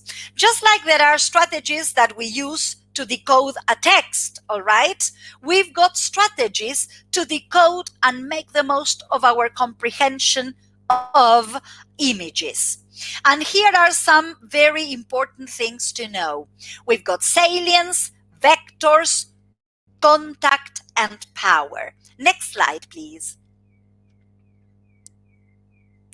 So salience is what part of the picture attracts our attention the most.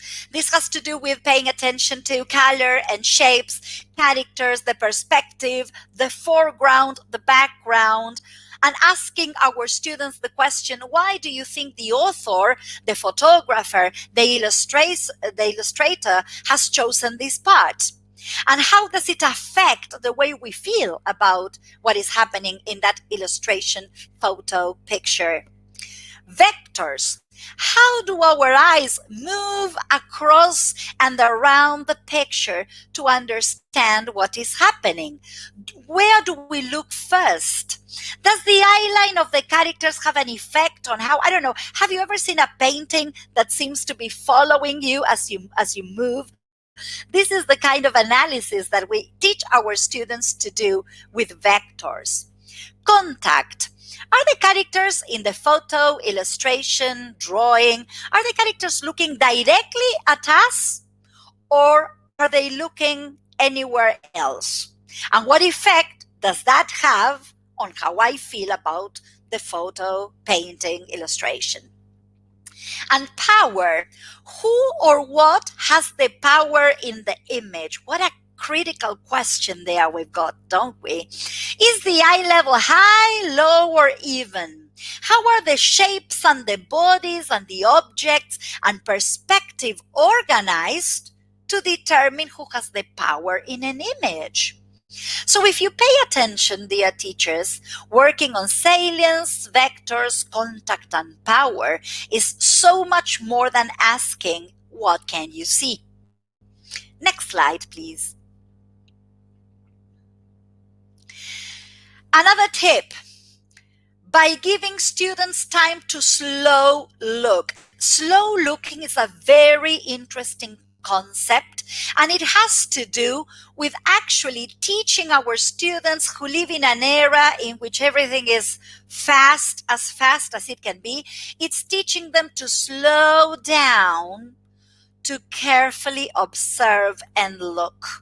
And it follows the following routine. Look, okay, look, see, describe what you actually see, analyze it. When I am pushing my students into analyzing, I am telling them to start making connections. What's happening there as they are looking and seeing? And then, of course, making interpretations. And one of the fantastic things about interpretations is that the same photo, the same painting, the same illustration can trigger off a number of interpretations. The important thing here is to teach our students to account for what they say, to justify their interpretations. Please, next slide. C. By asking thought-provoking questions. And I think, dear teachers, that the challenge here, I think that we language teachers have always used photos, illustrations. We have always used books with very interesting covers. But you know what? I feel that most of the time, the question that we ask is, what can you see? Or mostly what we ask is, describe the picture. Now, what do we mean by thought-provoking questions? We definitely need to ask questions that move beyond the literal of an image, that crack the surface. Let's see, next slide, please. So this is moving into three domains: the affective and perceptual, the compositional and structural, and the critical and ideological. Okay, so if we go to the affective perceptual domain, the question is, how does the image make you feel? And why does it make you feel like that? What other images come to your mind when you look at this image? What personal relevance does this have for you? Okay, does this remind you of anything about your personal life? Okay, do you feel identified anyhow with the image? Does the image have a positive or a negative impact on you? When you go to the compositional and structural domain, we ask questions such as, what elements can you see in the foreground and in the background? What text accompanies the image? This is like paying attention to any caption or a title. How is the image composed or framed? What do you think is there beyond the frame? Because there's always more than meets the eye, all right? From what angle or point of view, okay, is the image presented to you, the reader? What parts of the image, okay, are centrally focused and which other are left as the periphery? And if we go to the critical and ideological, what's the message given to you? What's the intention of the photographer, the painter, the illustrator? Who created it? Okay. And in what form of media is this image created? Okay. Who is the possible audience for this? These are the questions that are really mind-blowing and that really push critical thinking skills. Next slide, please. So I'm going to give you now some examples, all right? This is an example from a unit opener in a material, in a book from National Geographic Learning. Look at the name, all right, of the unit, the big picture. So we are using a title that is already igniting. We have a photograph which is of high impact, and then we've got a quote: everybody can be part of the solution if they want. So it's really critical to get started with discussions that are really going to allow our students to go beyond the what can you see. All right, next please. So questions such as, what are the people in the photo doing? And why might they be doing this? Think of a time when you needed someone else's help. People need help. So I am showing you how we are using here a photo to ignite deep connections between the viewer and the image. Next, please. Look at this one. Color matters. All right. Does it? Does it matter? Does it matter to you? What's the relationship between color and the life of our students? Please, next.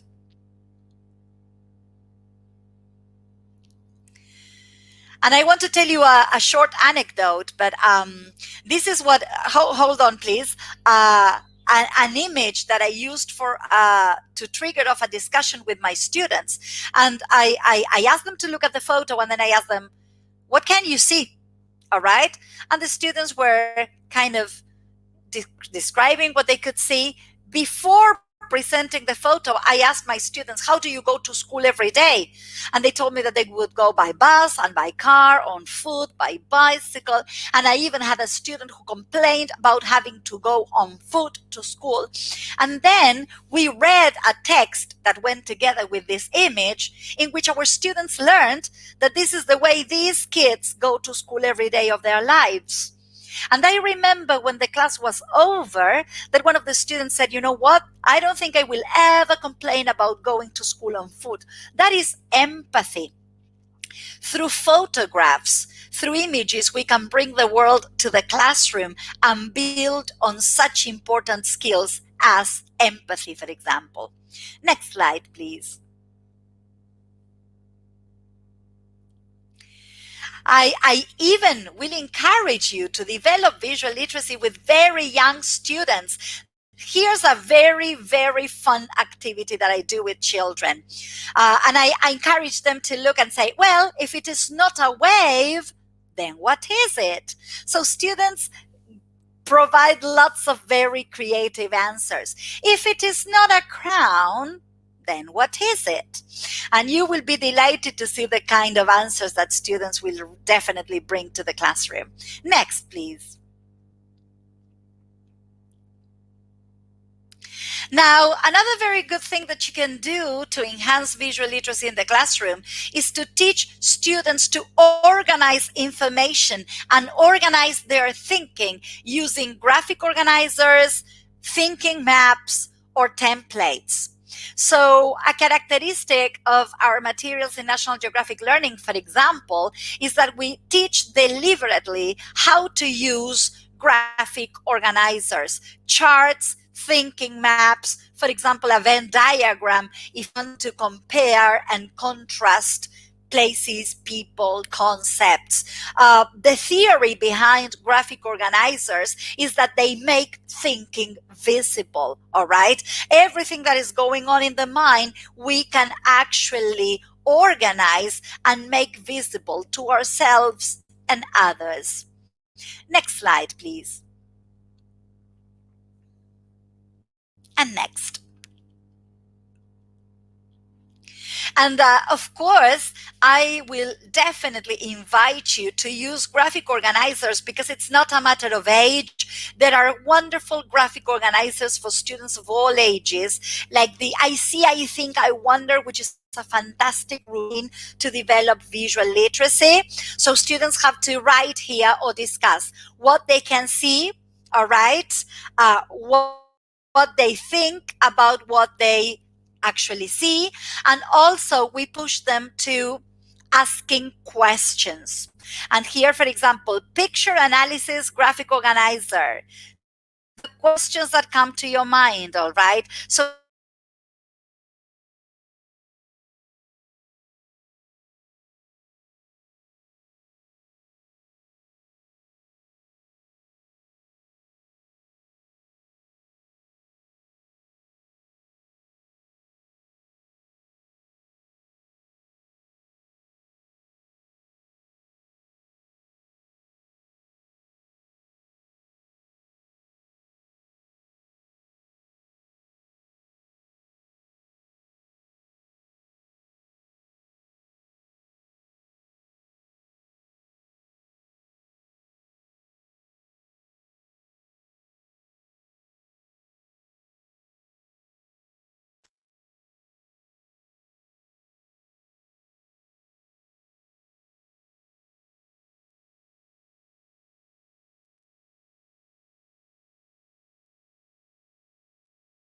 on mute now.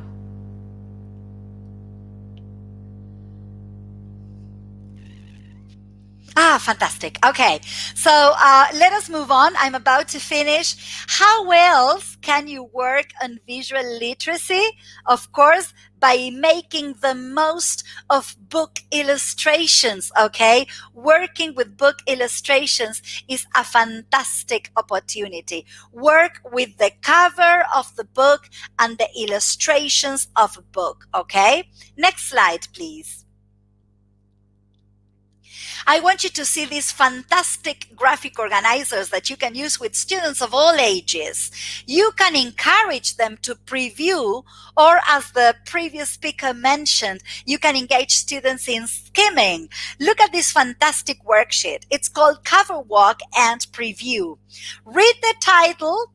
Take a cover walk, observe carefully, look at the back cover as well, and then complete 3 things you learned as you were observing the cover. And you are also inviting your students to make a prediction. The fantastic thing is that when you encourage students to, hold on please, to preview, you are already engaging them in being curious about what they will be reading about. Next slide, please. Look at these visual literacy thinking routines, okay? I see, I think, I wonder, and we also teach our students the language for this. I see, I observe, there is, there are. I think, my opinion, I agree, I disagree, I wonder why, I wonder if, I wonder how. It's amazing to push our students into asking lots of questions. Next slide, please. I have made my own version of the I see, I think, I wonder routine, and I wanted to share it with you. It's called I see, I think, I wonder to begin with, but then I see, I think, I feel, so that they can express their feelings. I see, I think, I remember, so that they can make personal connections. I see, I think, I relate. I see, I think, I compare. This with other pictures, with an anecdote of my life. So the fantastic thing is that you can engage students in discussions, and the same stimuli can create lots of responses from our students.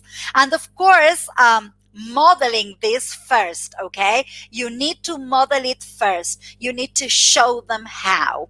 Next slide, please. I love this question wheel.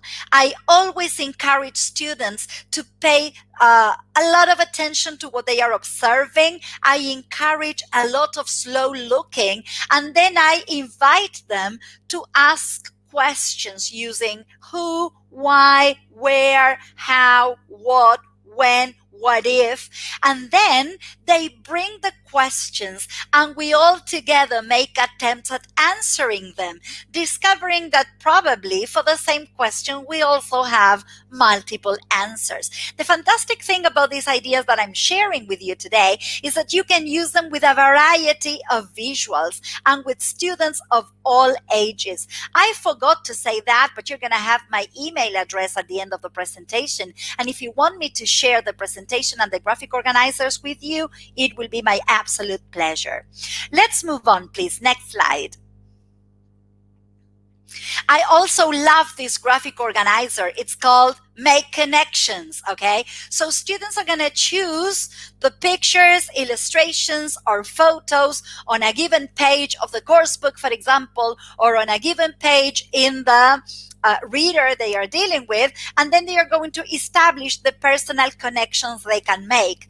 Remember that there are 3 types of connections: the text with myself, the text with another text, and the text with my knowledge of the world. So this is a very good way of inviting our students to connect, to make connections. Next slide, please.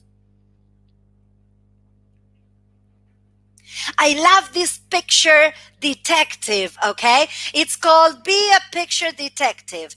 Look at the picture or the illustration or the photo and think about what is activated in your schemata, maybe prior knowledge and experience, something that happened to you, and then you state your conclusion. This is a very good graphic organizer to teach our students to make good and thoughtful inferences. Next slide, please. Now, what else can you do to enhance visual literacy skills in your classes?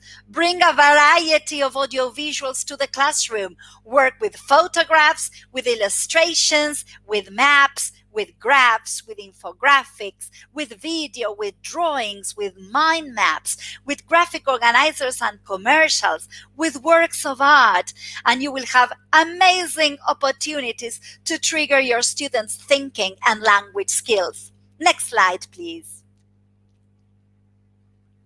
So we are reaching conclusions so that we can leave some time for questions.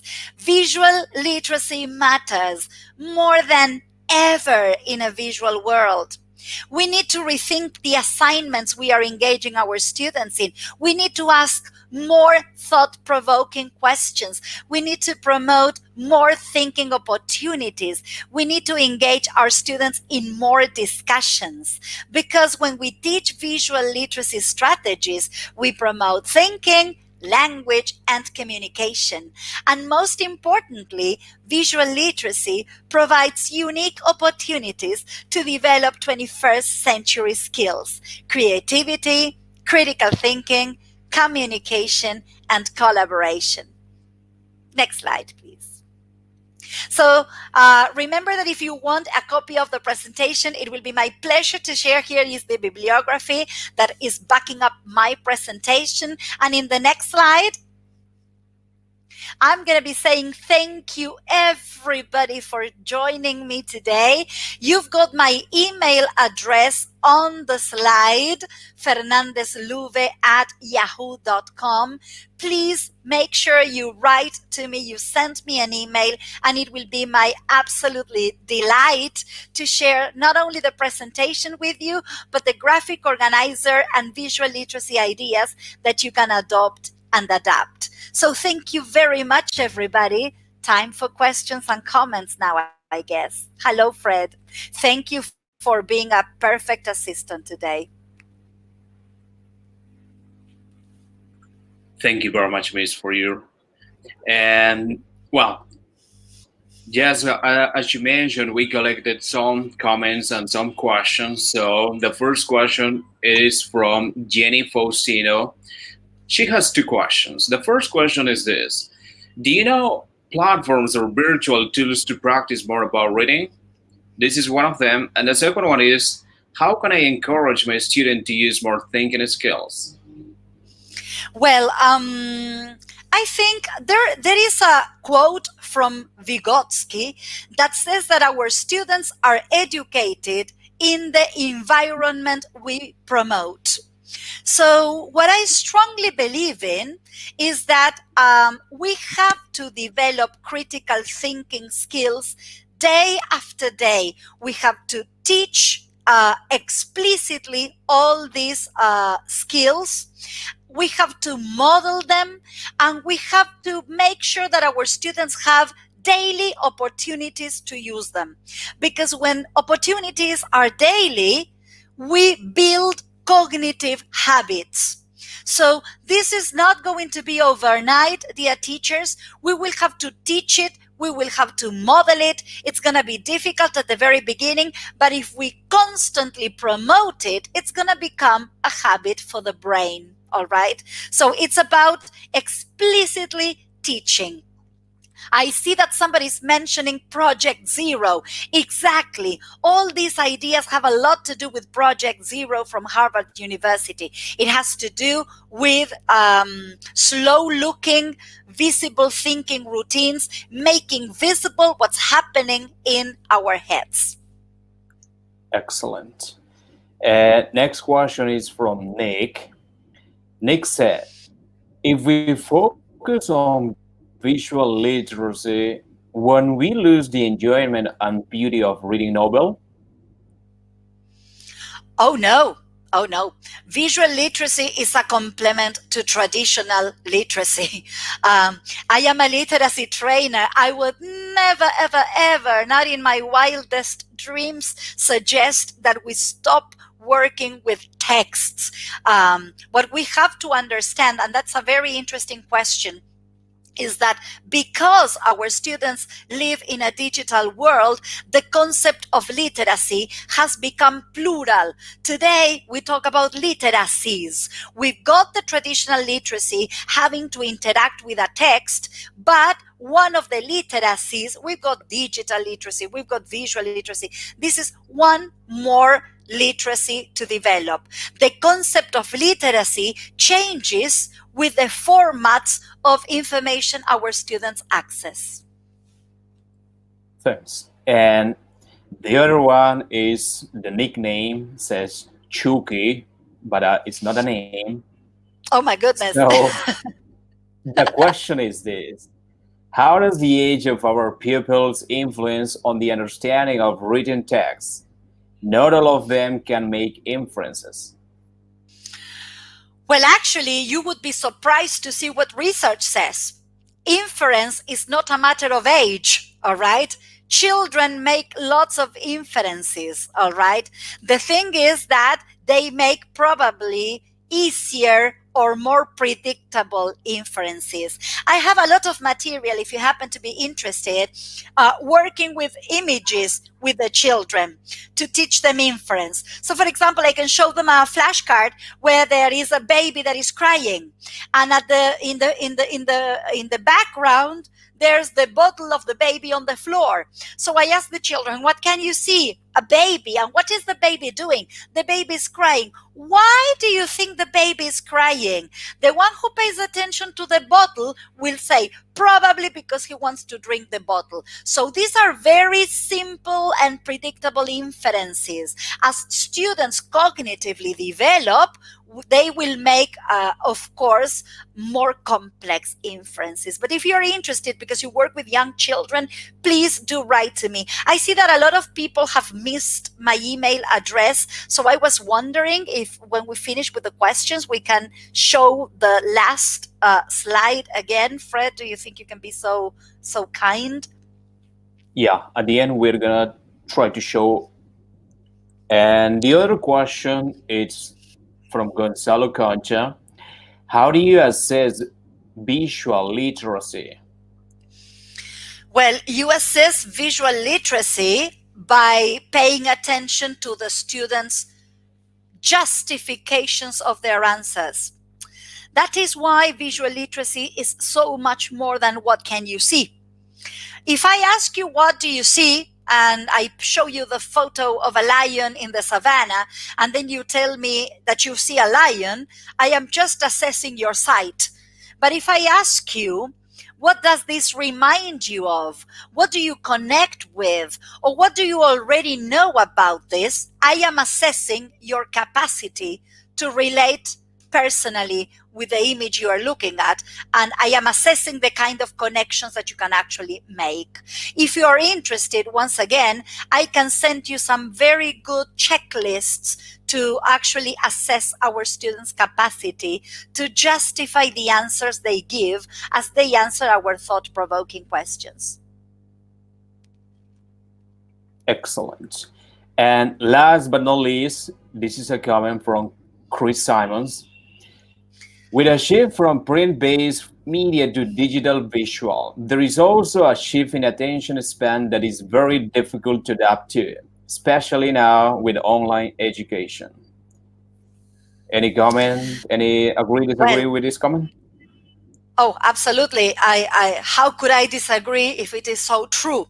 This is why I was mentioning before how important it is. An aspect of visual literacy happens to do with slow looking, precisely because, as you very well said, our students' attention span has become an issue, and Another topic for discussion, which we are not going to engage now in, happens to do with classroom management in a virtual environment, for example, and how important it is that we teach them to minimize distractions.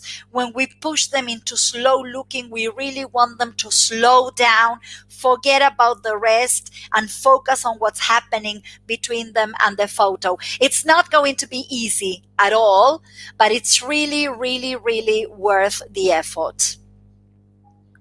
Thank you very much, Miss. So please don't forget, team, don't forget to show up again the last slide for the email, because they were like asking some attendees. Come on up, please. Can you show up the last slide, please? We're right away. Tim, you can hear me? I think right away it's gonna be like gonna pop up. Okay. I can. Before going that one, Miss, any comments? Just to finish this presentation. I would like to thank everybody and again encourage you to please write to me. There it is. Okay, there it goes. It is Fernandez, like my surname, LUVE @yahoo.com. Please make sure you write to me and I will be more than happy to share anything you might need and even answer any question that we didn't have the time to discuss now. All right. Thank you so much, everybody. Thank you so much, SBS. And thank you, of course, National Geographic Learning for sponsoring my talk. Thank you very much, Miss. We really appreciate for your presentation. Well, we have one more presentations, please. Anything else? That's it? Well, ongoing with the agenda, we welcome to TDC to Oxford University Press editorial, and let's have a little bit more information about a publisher. And so we invite you to watch a short video. Please, let's go with a video. We are the world's largest university press. We are over 6,000 people worldwide. Na nakaaabot sa bawat sulok ng mundo. संतानवे भाषाओं में. We are part of Oxford University and we are active in education, research and the learning of English.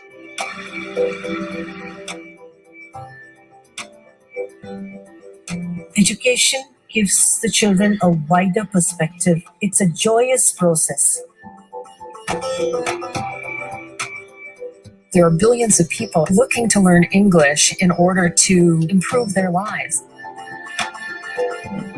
It is very important for new ideas and new research to be published and made known.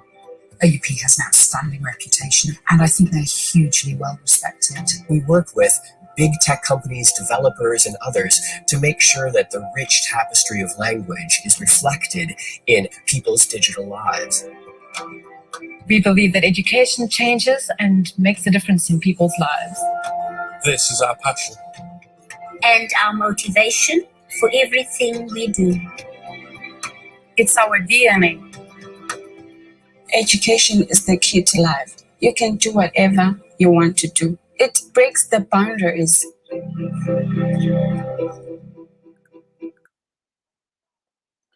All right. Let's say. Now, please, let me introduce our third speaker of the morning, renowned specialist and consultant Philip Haines, on the topic tips and tricks for online teaching. Well, short information about him, please. Philip is originally from England, but he has been living in Mexico since 1995. He is an author, co-author on several ELT series published in Mexico, and speaks at ELT events all over Mexico as well as internationally. Philip works as a senior academic consultant for Oxford University Press, Mexico. Please, this is the last but not least, welcome Philip to TDC. Good morning, Philip. This Good morning. is all of you, please. Can I just check that you can hear me first? Can you hear me okay? If you could just tell me in the chat. Because if you can't hear me, we are in trouble.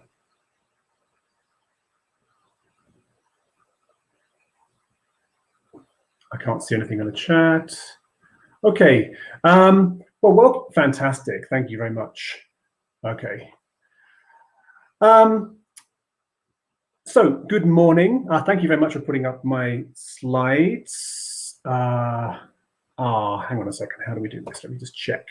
So, this platform is new for me, so I may struggle with it a little bit.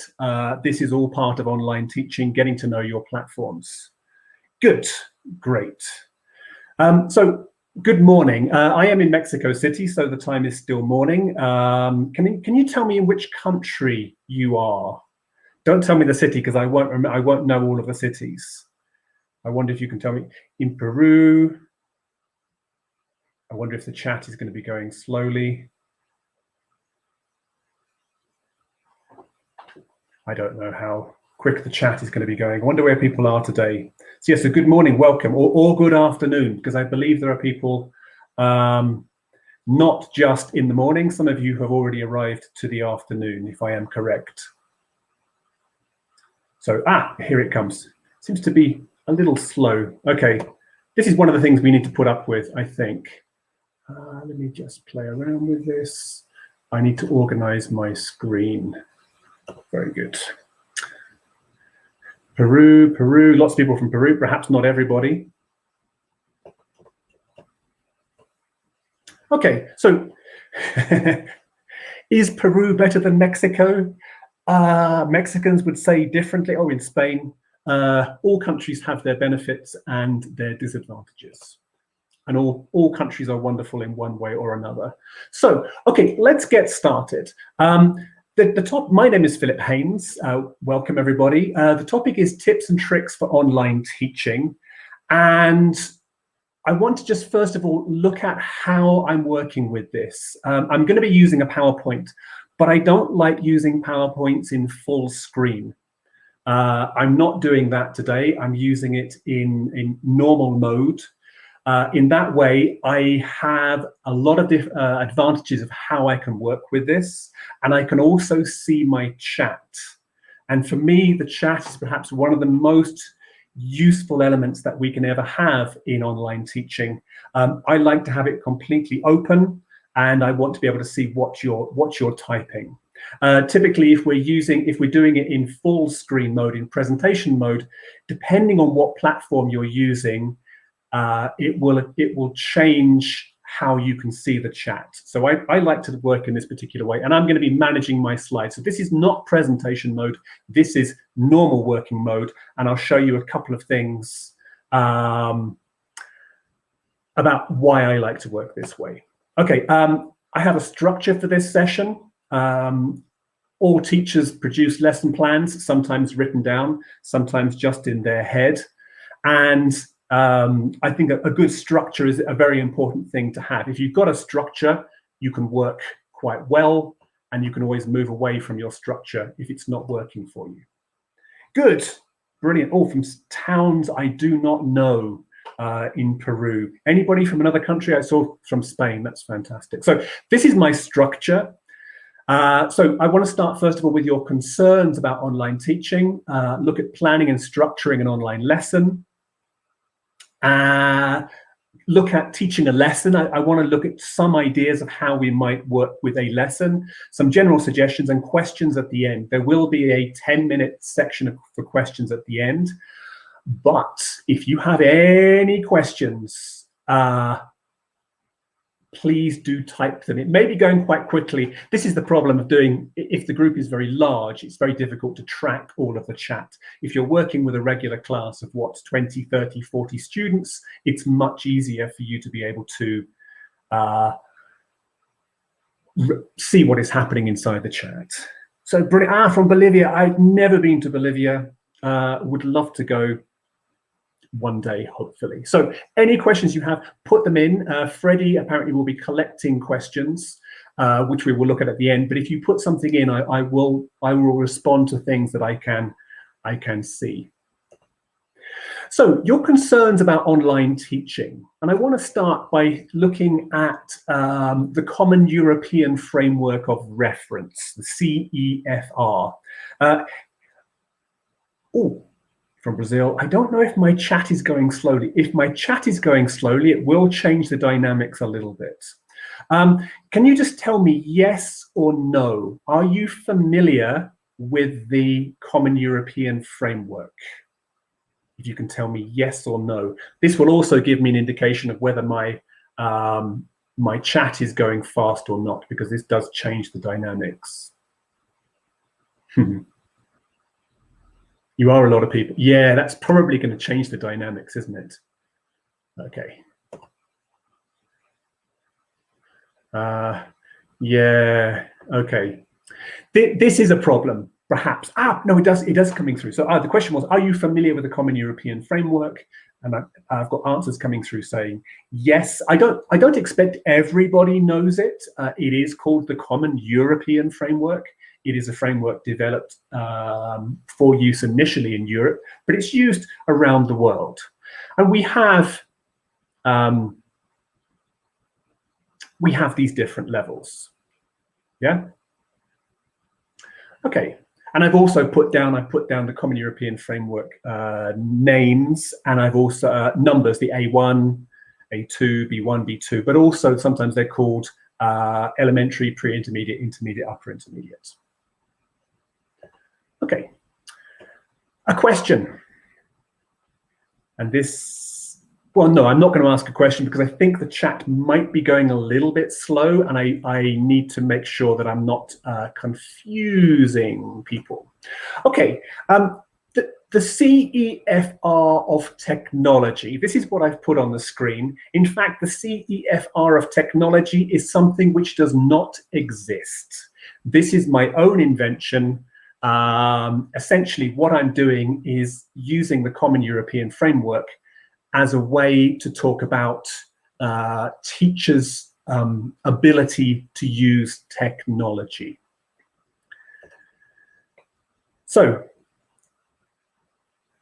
is there a tip? Not yet. Well, one tip is always have the chat box open, Arthur. That is, but tips are coming. Yes, if the CEFR were a description of ELT technological ability, what would your level be? So there's a question for you. And if you can just type in the A1, B2, C2, A2, those different letters, depending how fast the chat is going, because if it is going very slow, it does change the dynamic. And as I said, I'm not familiar with this platform. This is the first time I've used this particular platform. And every single time you use a different platform, you get a different thing. So it is coming through. Good. So Ingrid, C1, Natalie, B1. Here it comes. People are saying C1. If you've got a C1 level or a B2 level, that is absolutely fantastic. It means that you've got a certain proficiency with technology. You can do a number of things. But I wonder, is everybody a B2, C1? Fanny says B, that could be B1, B2, or halfway between. Veronica says a B1. Well, let me tell you, I consider myself, please keep it coming. No, there's the level of the student's technological ability, and there's the level of you as a teacher. I'm thinking about you as a teacher. Yeah, I consider myself to be somebody who has a B1 level of technological ability. I don't use Facebook. It stresses me. I'm not on social media. I don't take a lot of camera photos with my phone. I don't really have a very good relationship with technology. And one of my points here is that a lot of teachers are going to be in a situation where you don't feel like, Chris, it's like B1. If you're at that kind of level, you probably don't feel very confident with technology. You probably feel that you're struggling a little bit, and that's perfectly fine. My whole premise for this session is that if you are not very, very good with technology. There are still many things you can do within the level you are. I don't want to stress people out. I remember taking a course some years ago about technology in English language teaching, and I came out of the course so depressed because I realized that I did not have any of those skills or those abilities. And Danielle, A2. Yeah, good. Thank you for being honest. Yes, the ones who are B1, B2, C1, boom, very quick to respond. But if you have a low level, it does not matter. It does not matter, right? But if, like Frank says, if you got a C1 level, and Vasia says a C1 level also, you're gonna notice that you're going to. I mean, if you've got that level, fantastic. But if you haven't got that level, there are still many things you can do with working within the technology you already have. So. Yes, Isabel, technology A2. Yeah, so you can't do all the whistles and bells and the tricks. You don't have apps. You can't skip between screens. You don't need to. It's good if you can. You will learn, but don't feel depressed if you can't do that. Good. Again, I'd like you to use the chat, and I always like to have the chat open. I mean, I think that the chat is one of the most democratic things we have in online learning. If you want to keep your students engaged, giving them a voice, allowing them to put things in the chat. Yes, struggling with technology. Could schools offer courses to teachers? I think that's very good, but who has the expertise? Yeah, I mean, we've all been chucked into this environment where the most of us are actually teaching online, and we're not prepared for this, and we are going to be struggling. So here's a question for you. What are your greatest concerns about online teaching? Again, I'd like you to work in the chat. I'd like you to type in, and I need to give you a little bit of time to type. If I'm asking you a question which requires slightly longer answers, it is very important you give students time. Time to answer. Yeah, don't rush your students. And in a face-to-face class, you can ask a question and get a response quite quickly. Enough time, keeping students interacting. Yes, you can learn a lot by checking. There's lots of stuff online that you can actually work with. Oh, I can read Spanish, but I can't read that quickly. Attention span of the kids. Don't feel comfortable with technology. Elena, if you're not comfortable with technology, work within what you are. And if you have a teenager, use your teenager. If you have colleagues who know more than you, ask them. Do not be afraid of doing that. I mean, like, you need to ask. You can ask YouTube in many occasions, making them enjoy learning, paying attention, or having the necessary tools. The delay in presentations, this is to do with internet speed and things like that. Yes, certain technological things. With technology, my own view is, okay, I know how to do this. If there's a technological problem, it's out of my hands. Don't get too stressed. How can you make it active? Oh, it's going too quickly. Oh, 80 students online, 40 minutes with teenagers. I'm going to show you a number of activities which are very short and very simple, which I think you will be able to see that working with the chat box will allow you to do some of these things. Students don't participate. Yeah, in a face-to-face class, there are ways of making students participate. 100 students. The thing is, in an online class, you can have more students than you can fit into a regular classroom. Yeah, not achieving the goal of the lesson. But, Gracie, do you always achieve the goal in a face-to-face lesson? Depends how experienced you are as a teacher, yeah? Okay, good. Thank you very much for your participation. Connectivity. Then there's a suggestion coming later for connectivity. Well, we'll come to that a bit later. So brilliant. Thank you very much for your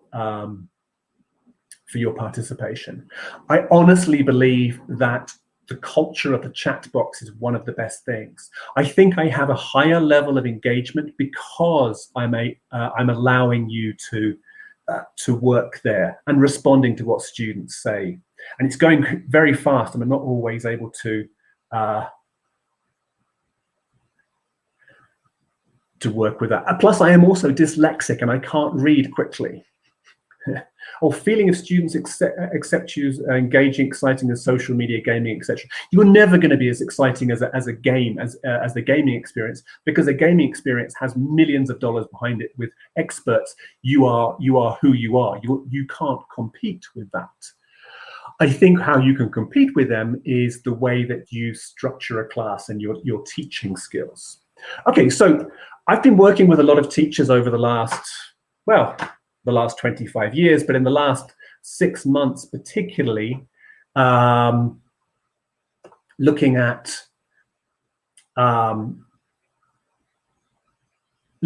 the problems that we're facing in this kind of environment. I'm still learning how this chat works. It does different things. Every platform is different. Right. So I've been working with a lot of teachers. I am struggling with the platform, but don't worry about that, you know? I mean, little by little, it doesn't matter. Managing technology. The reason I start by asking you about your technological ability is you are where you are.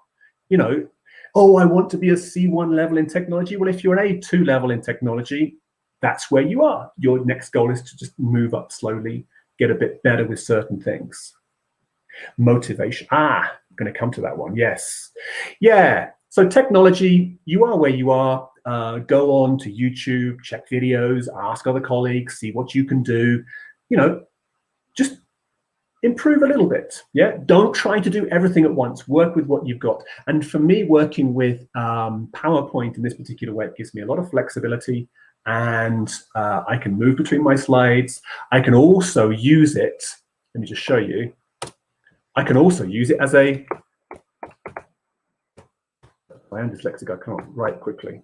As a whiteboard. I can actually now, and it actually really, let me see if I can do this. See if this works. Is it going to work? No, that did not work. Oh, wow, that was crazy. Okay, I believe in some platforms you can paste things across. That did not work as I thought it was going to do.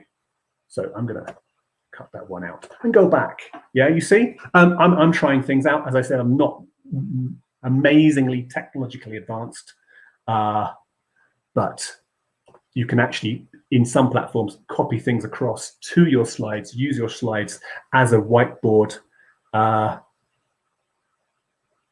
Don't pay attention to the, I've been told not to pay attention to the chat. I believe, okay, this is a slightly bigger group than normal, right?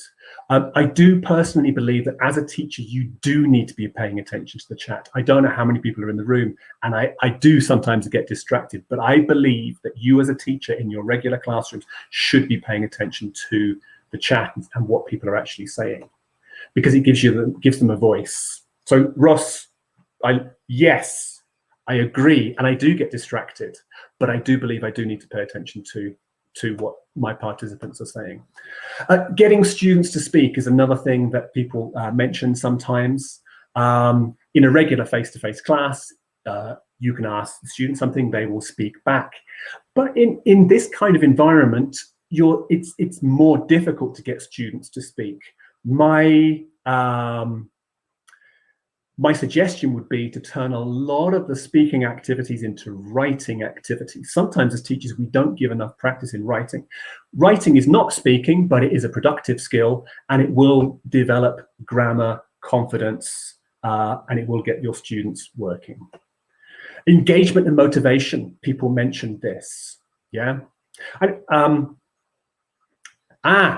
Yeah, I was anticipating that you might ask me which is the best platform to work with. There is no correct answer to that, but I think Zoom is probably the easiest to work with and the most friendly from the beginning. Yes, Natalie, yes, the chat box, an open chat box. I've spoken to many people. And the consensus seems to be that when it's shy students actually kind of blossom a bit more in this environment because they have a voice, they feel less intimidated, they don't mind writing. You can actually type and check and feel comfortable before sending it. And as a dyslexic person, I don't mind people making typos. If students are typing in the chat and typing incorrectly, everybody does it. You know, trying to type things very quickly is really kind of complicated in a way. So how to engage students? An active chat, a democratic chat, a chat where you are not kind of dominating your students, or, you know, oh, you spelled that incorrectly. No, none of that. Let them communicate. And I feel there's quite a lot of people writing. I see lots of names coming up. And another thing that often comes up is the idea of assessment. We can't do the regular, you know, printed test inside the classroom. We do need to rethink how we're going to do our assessment. And in fact, this actually probably gives us more opportunities of how we might be working. So these are 4 concerns. There are other concerns, but these are things that come up again and again and again. I'm not good with technology. Well, you're at the level you are, work with what you've got. How do you engage your students? Chat is the easiest tool to engage your students from the beginning. Okay, yes, I shall move on and not get distracted. I always get distracted. Okay, I want to move on to the second part, which is planning and structuring a lesson. And you've probably heard about these 2 words more over the last 6 months than before. This idea of synchronous and asynchronous learning or teaching. If you know this, great. If you don't, I shall show it to you. So synchronous learning is, synchronous means happening or existing at the same time. And this is essentially what we're very familiar with. A regular classroom is synchronous learning. Students come into the classroom and, you know, the learning and the teaching are happening at the same time. And that's what we do in a lot of online classes. So now students cheat easily. Well, you need, we're not really going to go into that topic. There are different ways of working around with that, but that is another topic for another day. Right, asynchronous. Yeah, participation in the class, the chat box is perhaps the best tool we have. I think the chat box is something that we don't have in a regular classroom, and it's absolutely fantastic. And I think we're going to miss it when we go back to regular classes. So asynchronous, not happening or existing at the same time. And we've been doing this for a long time. So we give a regular class and we give students homework. That's asynchronous learning. But I want you to think about a model. You may have heard of this before. You may have worked with this before, flipped learning or the flipped classroom. Instead of just, you know, giving the class and then giving follow-up, which is the homework, we can think in another way, which is to give students work before coming to class. People were saying not enough time. I mean, I've worked with thousands of teachers over, well, in my, yes, going into my 4th decade, if you do the mathematics in that particular way, or my 3rd decade.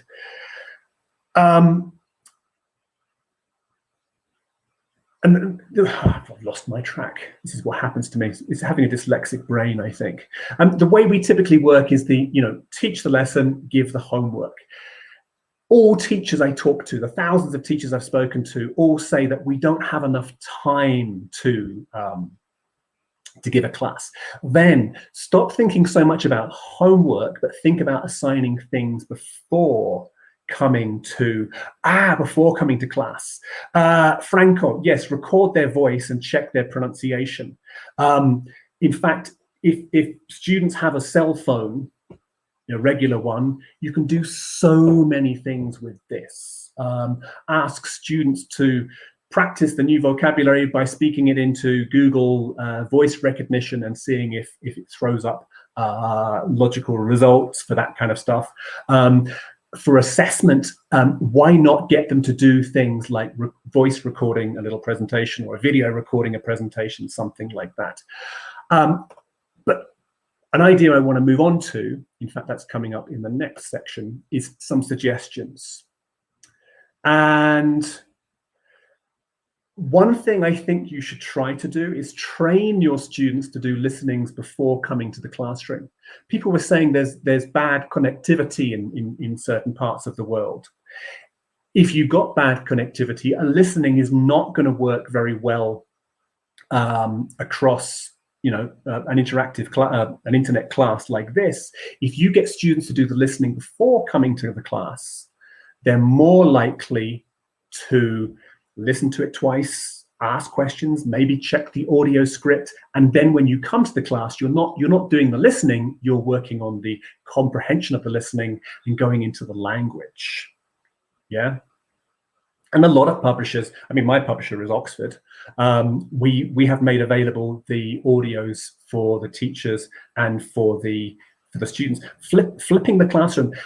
I used to be frustrated with the flipped classroom model. It used to be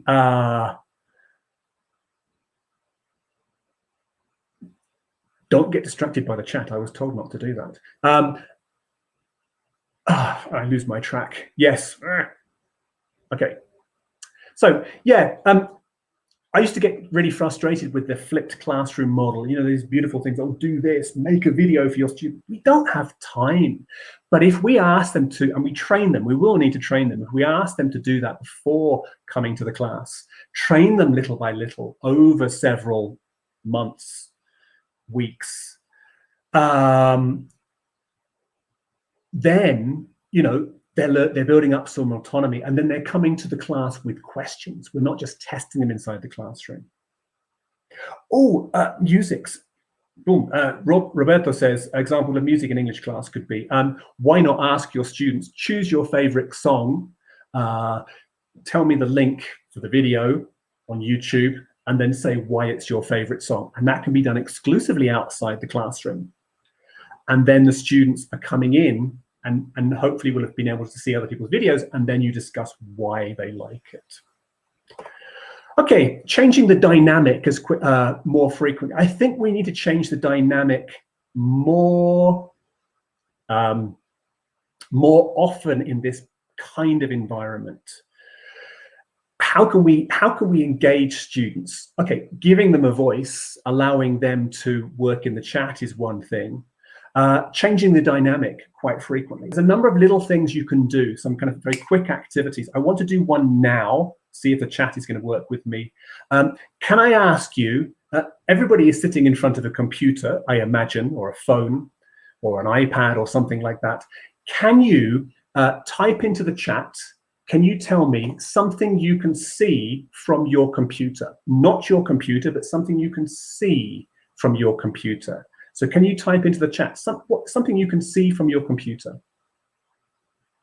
Depends how quickly the chat is going today. It does depend. Another tip while that's coming through, try to look into the camera of your computer.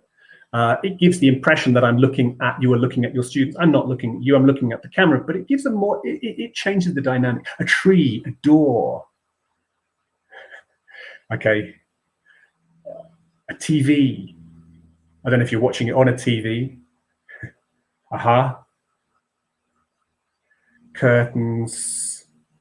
A can of paint. Oh, I can see cans of paint as well. My office has got cans of paint in the corner curtain. A farm. Ah, I've got no windows in my room. I can see cans of paint. I can see a Donald Duck lamp. Yeah. So what you're doing is you're activating vocabulary. A kitchen, Natalie. A bookcase. I can see a bookcase. But let me see if I can try this again. Let's try this. This is something, I think I did it wrong last time. Yes. Ah, look at this. Look at this. of what you can do and how quickly you can do this.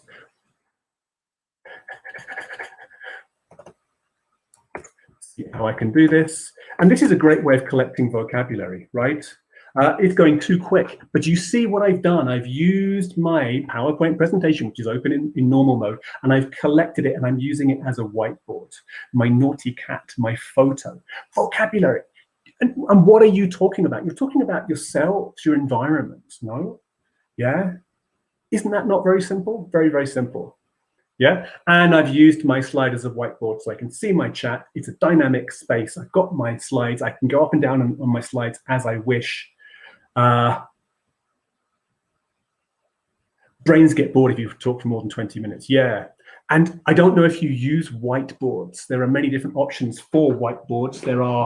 You can actually have a physical, let me see if I can see my camera because I can't do that. Yes, a physical whiteboard. You can write things on it, or you can use the whiteboards that you have in your within the platform. Or I personally like just to I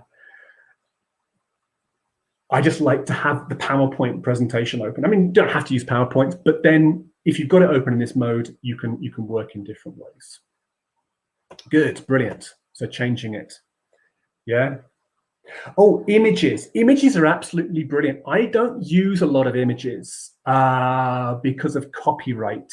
It takes an incredibly long time. I will be using some images. I use images from our books because we have rights to those images, but you do need to be careful if you are working in an environment like this, where it's going to be recorded or might be published somewhere. If I'm using images which I do not have rights to, I can get into trouble.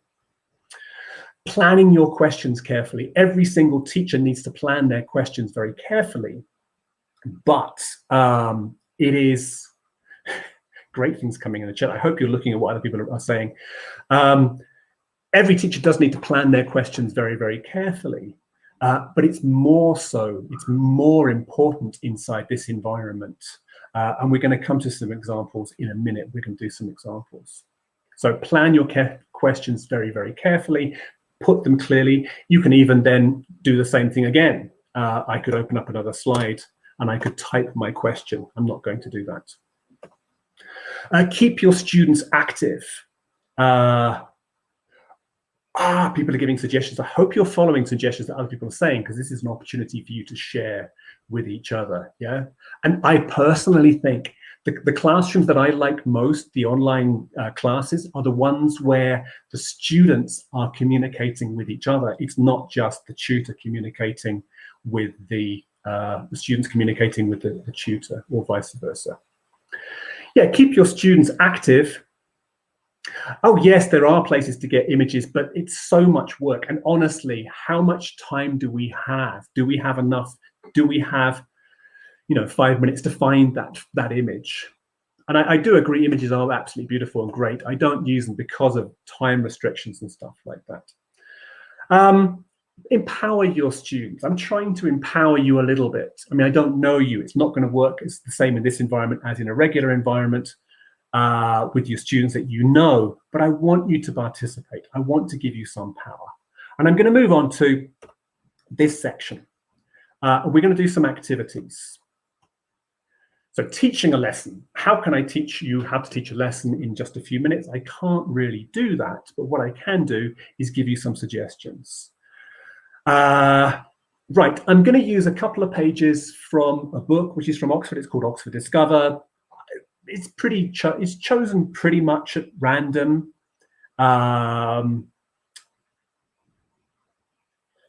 You're still answering questions from before. That's fine. I like it. It doesn't have to be, we're doing this, now we're doing this. The chat should be a democratic space where people can put things as they come through. So I'm going to be using these 2 pages. I'm going to work mostly with this one. And here is an activity. Adjust my headphones. Lots of people are putting in nice things into the chat. I think you should be looking at those as well. Here is an activity. It's a very simple activity. It's about colors. It says, listen and point to the words. Well, that is a classroom-based activity. You know, that doesn't really work online. Listen again and say the words. Well, in a regular classroom, we can, you know, play the audio, everybody repeats, we can hear them. That doesn't work in the same way in this kind of environment. So I want to give you some suggestions of what you might do. And my first suggestion is use things like this. Now, because I have numbered the colors, the dynamic can change very dramatically. Okay, this is a first grade activity, but I hopefully you can see how you can change this to this kind of dynamic to work with other levels and with other vocabulary. But this is a very simple activity to show you that you can do some things which are incredibly simple. So we're going to do a number of activities, and I want you to help me. So I'm going to start, and then you're going to join in. Okay, what number is purple? First time you do this, it doesn't work perfectly, but hopefully you'll get the idea in a minute. So what number is purple? Can you type into the chat? And again, I don't know if the chat is going slowly. You know, these are things that we can't control, yeah? Ah, Ingrid was the first one in there, yeah? Okay, anybody else? The idea here is that what we're asking the students to do, yes, now they're coming. You know, we've got a 1-digit response. So it's not high stress, but everybody can participate. And it is working with, okay, am I working with colors or am I working with simple present questions? In fact, yes, I'm doing vocabulary, which is the colors, but really what I'm actually doing is simple present questions. Right, what number is yellow? And I've got to give you some time to type, and I've got to give you time for the technology to catch up. Yeah. I've still got lots of 5s coming through. Let me say the question again. What number is yellow? Ingrid was the first one again. I don't know if that's just because you've got a very fast internet connection, possibly. Yeah. Yeah, you see, okay. And my point is, once students are familiar with this in a smaller class, and if they've got microphones they can open, and we can't do this in this environment because this platform is not designed for this, what we can do is we can then get the students to ask those questions.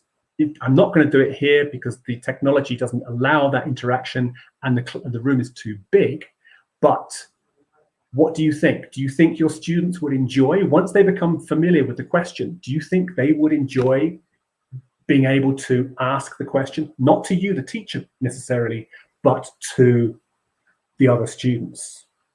So my point here is getting students to speak, show them the activity, give them the model, and then give them the power that they can ask this question.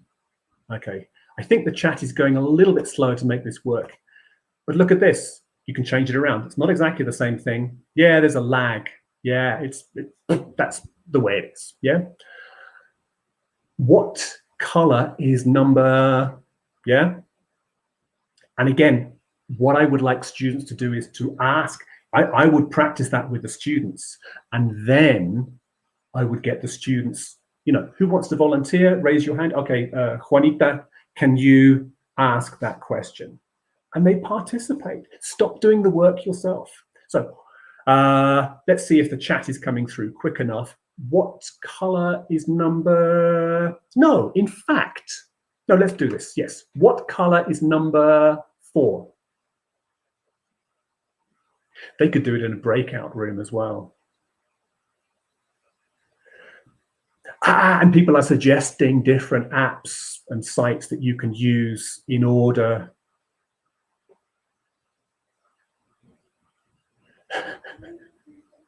Ingrid, you seem to have the fastest internet connection. That's why you always come through first. Not because Ingrid is necessarily good, though she probably is, but that's not, yeah? Yeah, you see? Okay, let's move through. My favorite colors are, and here we're practicing, you know, a lot of grammar.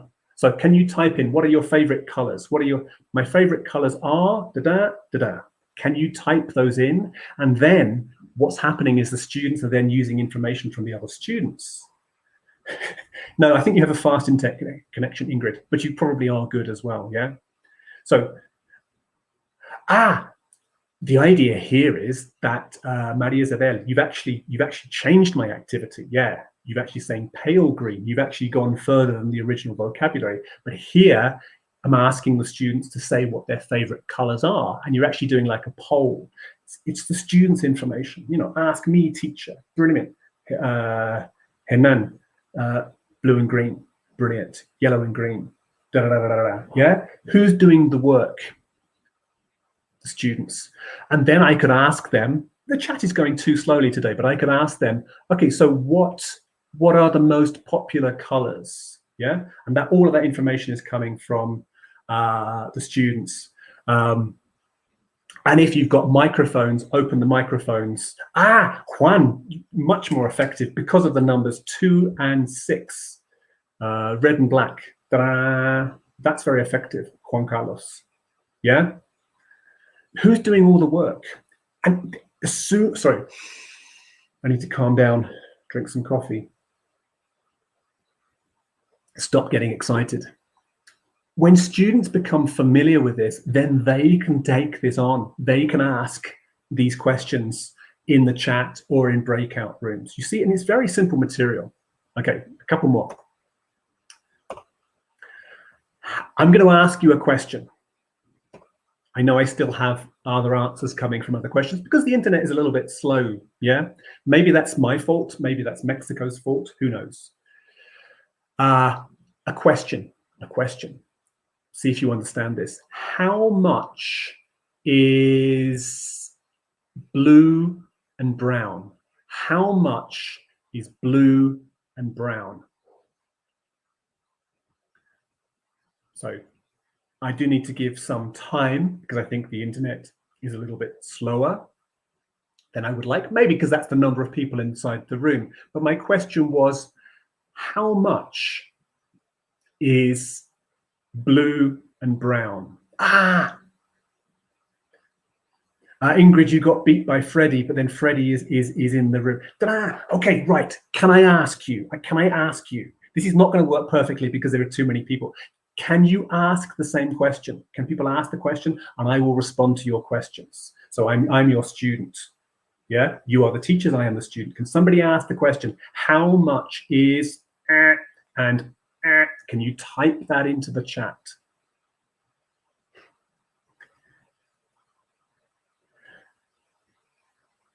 As 3710, 3,710. Yes, exactly. Yes. Good. But who's doing all the work? Well, I'm doing a bit of the work, but you guys are doing a lot of the work as well. So can you type in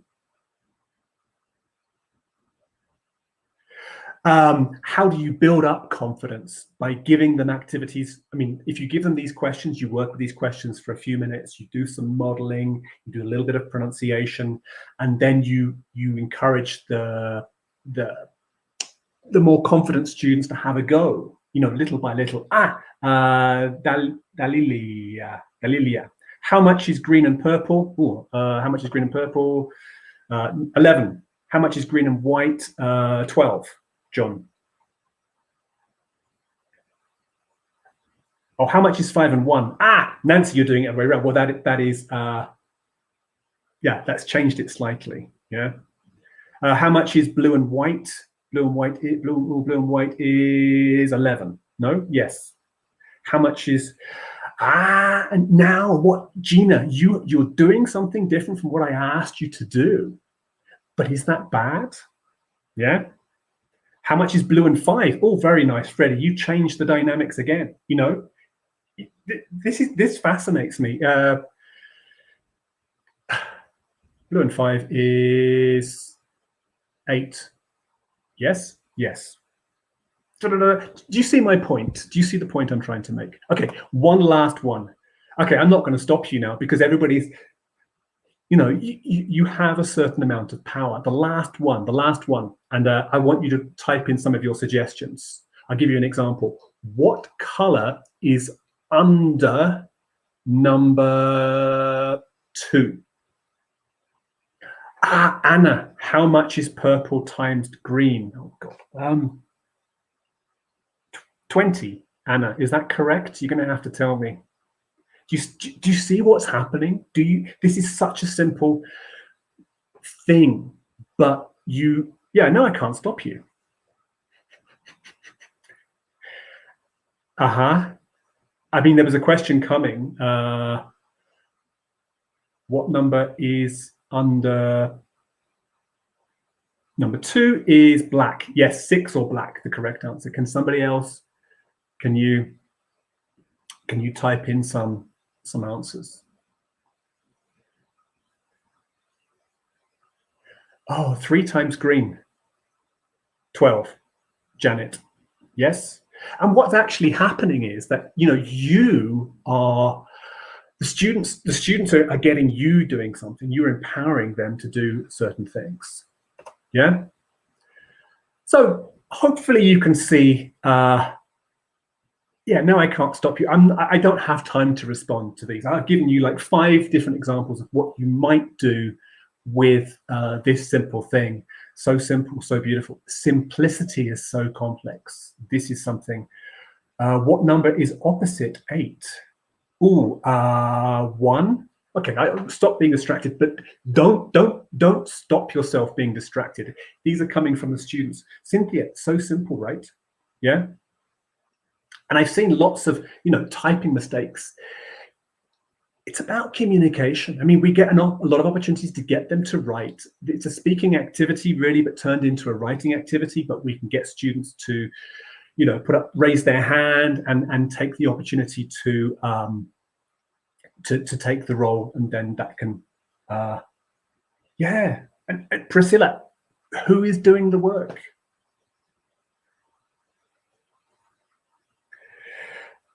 And you've also already started doing more things. Exactly. Yes, you've already put in the superlatives and the superlatives. Not really going to have time to look at this one. A reading. Okay, reading aloud. You could ask students to open the microphones and read different bits. You can do different actions. Out in the garden, up in the tree. There are 6. And then you have to find something red. Yeah, butterflies. Can you see? You know, simple little things like that. Okay, I'm not really going to have time to go into that because I'm going to run out of time otherwise. Yeah, so my point is, I mean, I'm not particularly brilliant with technology, but what really interests me is how a regular teacher can make small changes, change of mindset a little bit, and you know, do you see what happened? Do you see what happened throughout that activity? Or what color is between? Alan, I don't have time to answer your question, but I'm excited by it. Yes, yeah, I'm a 52-year-old person, and I've realized that simplicity is incredibly complicated to achieve. But I spend a lot of time thinking about it. Okay, right. I think I've got 10 minutes, and then we're going to do 10 minutes of questions. Some general suggestions just to kind of wrap up this section. 3 different things here. 3 general suggestions. I will explain each one and give you some ideas. Work less. Use what you already have. A lot of, I mean, I know that most of you have spent hours producing material for an activity that takes 10 minutes. We do this. We're teachers. This is one of the things that we like to do, no? But, you know, you've got your book. If you're using a book, use that. There's lots of stuff in it. A little bit of creativity, and you don't have to have the creativity steal the ideas from other people. You've joined this session today. Hopefully I can give you some simple things you can do. And those activities I gave you are designed, that book is designed for 7-year-olds. But I think you can see how you can do that with any set of vocabulary just by putting in the numbers. Use what you already have. You know, you've got the audio, you've got the video, there's lots of resources there. Your publisher, I know that Oxford University Press does this. We give you lots of, I'm going to come to more questions later. We do give you lots of stuff. Use it in a slightly creative way. Yeah, don't feel you need to create lots of stuff. And if you're not technologically advanced, you know, you're not naturally going to go to those apps or do that kind of stuff. Use what you've got. Use it in a simple way. Whiteboards are really useful things. Build routines into your classroom. Yeah. If you ever watch kindergarten classes or you're a kindergarten teacher, you know that routines are the thing that drive the class. When your students know what they're doing, they will happily try things out. So quickly, an idea of a quick routine. I want you to, I'm going to bring in another slide and do my whiteboard. Okay. I'm not a fast typer.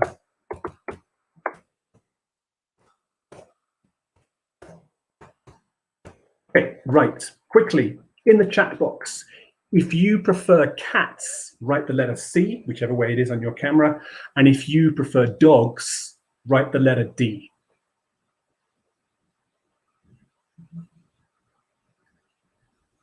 Get the students to do most of the work, not you. So this is a very simple thing, you know, an energizer.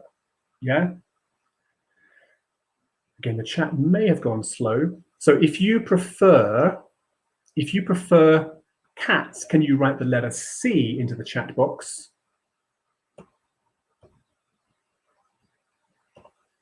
Just checking my things here. Ah, here it comes. Veronica, you're the first one. You prefer dogs. Boom. D, yeah. Bridget, I'm dyslexic, I can't read names. Bridget, probably. Yeah. You said both. Yes. It is one or the other, but you can decide what you want. You see what the thing is, you know, just, you know, if you set these things up, do you prefer apples or bananas? Do you prefer sunny days or rainy days? Do you prefer mountains or beach? No, these different things. Oh, if you're in Bolivia, you don't have yes, you don't have a sea, so you probably don't use beaches as much as mountains for holidays.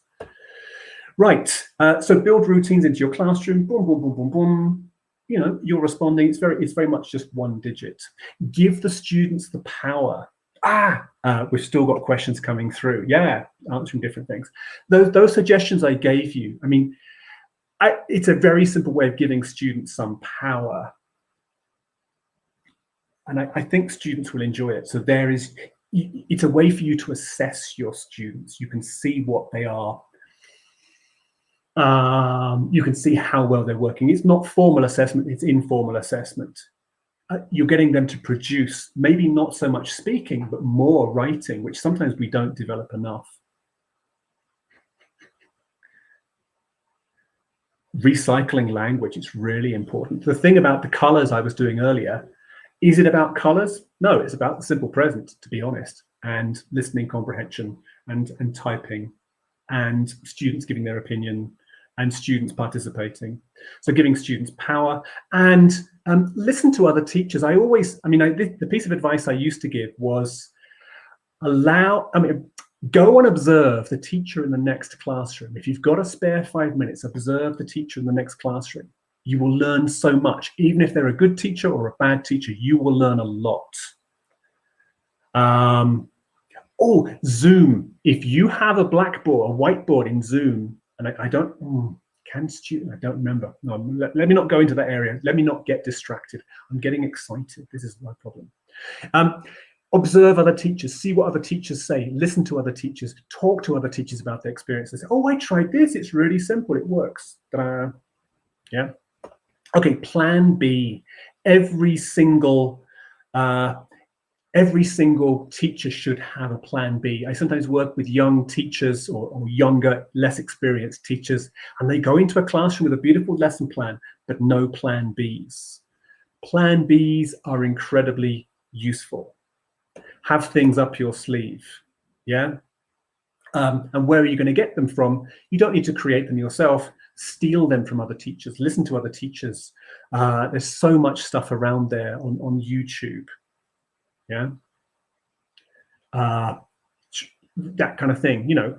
I'm not going to ask you to do this. What do you prefer, dogs or cats? Boom, quickly. What do you prefer? Do you prefer rain or sunshine? Things like that, yeah? Those little things, boom, can change some kind of dynamic. Oh, WhatsApp, Natalie. I wrote a blog post, 25 ideas for using WhatsApp about 4 years ago. There are so many things you can do that. For speaking, WhatsApp is a brilliant tool. Right, time. So let's go through. The 20% rule. Again, the 20% rule is something which I invented, and it's not really very scientific. It is the idea that good teachers constantly try new things, and they don't always work. A plan A. Irma, a teacher once said to me, have a plan A, B, C, D, E, F, G, and plan H, jump out the window. That was his thing, you know, have all of those. Yes, it's not just plan A and plan B, but have very many. So the 20% rule, without distracting myself too much, the 20% rule is my own invention. It's the idea that when you try something for the first time, it doesn't normally work properly. And the reason it doesn't work is because the students are not familiar with it, or your instructions were not perfect, or you've misunderstood one of the variables inside the classroom, which is making it not work too well. So constantly try new things. Teachers, please try new things. And if it doesn't work the first time, well, generally they don't work well the first time. That's just the nature of trying things out as a teacher. So accept that as a teacher, when you try things out, they will not always work well the first time. And once you've tried it out, reflect, adapt, and try it again, yeah? Do not be afraid of trying things that don't work. The best teachers I've seen are the ones who constantly try things and they don't work, and they go, I know why it didn't work, or I can make it work the next time, yeah? Right, my Britishness means that I have to be on time. I think, if I'm correct, I need to be going to questions. At the first time, yes, routines, establishing routines. Once it becomes a routine, you free yourself from a lot of the pressure. Okay, I'm going to do a routine, and things work. Right, so those are some suggestions. Hopefully I've given you some things that you can use in your next class. Hopefully I'm not stressing the teachers who are not good with technology. Hopefully you can see that, you know, things can be very simple. And I'm a huge believer in a very open democratic chat. Yeah, you've been saying lots of different stuff. Oh, people are putting things are coming in from the La Libreria. Right. So I need to go to questions. I'm going to go to questions, and I think Freddie's going to help me out. But before I do that, I do also want. We're going to go for 10 minutes of questions, but I want to put this up, and if you can leave this up, Freddie, that would be Fred. Sorry, that would be absolutely brilliant. What we have here is a QR code. You can take it and you can give us your feedback, and you get a badge and a certificate that way. You can either use the QR code or that URL, which is there. So we would love to hear from you. And I do want you to have a chance to look at this, give us your feedback, and get your badge and your certificate from us. So I'm going to leave that there. We're going to go to questions. Fred, are you going to help me with questions? Or am I going to do it on my own? There he is. Yes, sir. Good. Well, we got 2 questions, so that's very interesting and interactive. Let's see, the first question is from Jen Isabel. She asked, what platforms do you suggest for online sessions? Okay, I've been looking at platforms a lot recently. I use Teams. That's the one I use. And the reason I use it is because it's free in the software, which is provided by my company. Therefore, there's no cost. It is a crazy platform that does crazy stuff all the time. And I would not recommend it unless it's already automatically there with your company and has no cost. I think probably the friendliest and the easiest is probably Zoom. But there are other ones as well. LearnCube is one I've been investigating recently, which is good for schools and institutions to buy and then to organize their classes. So it does depend on what you're looking for. If it's about cost, functionality, or intuitiveness, I would probably say Zoom is probably the easiest one to use. But there are many factors to consider. Good. Excellent. Are there more questions? Yeah.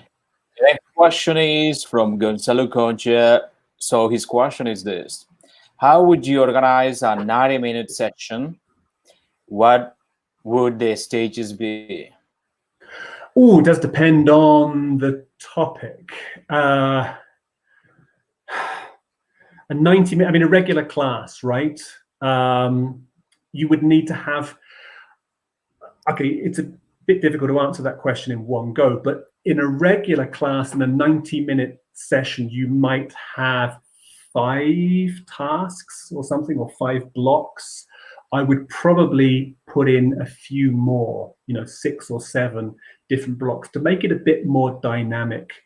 I would also put in a section for trying to train your students for some kind of strategies or working in a flipped environment.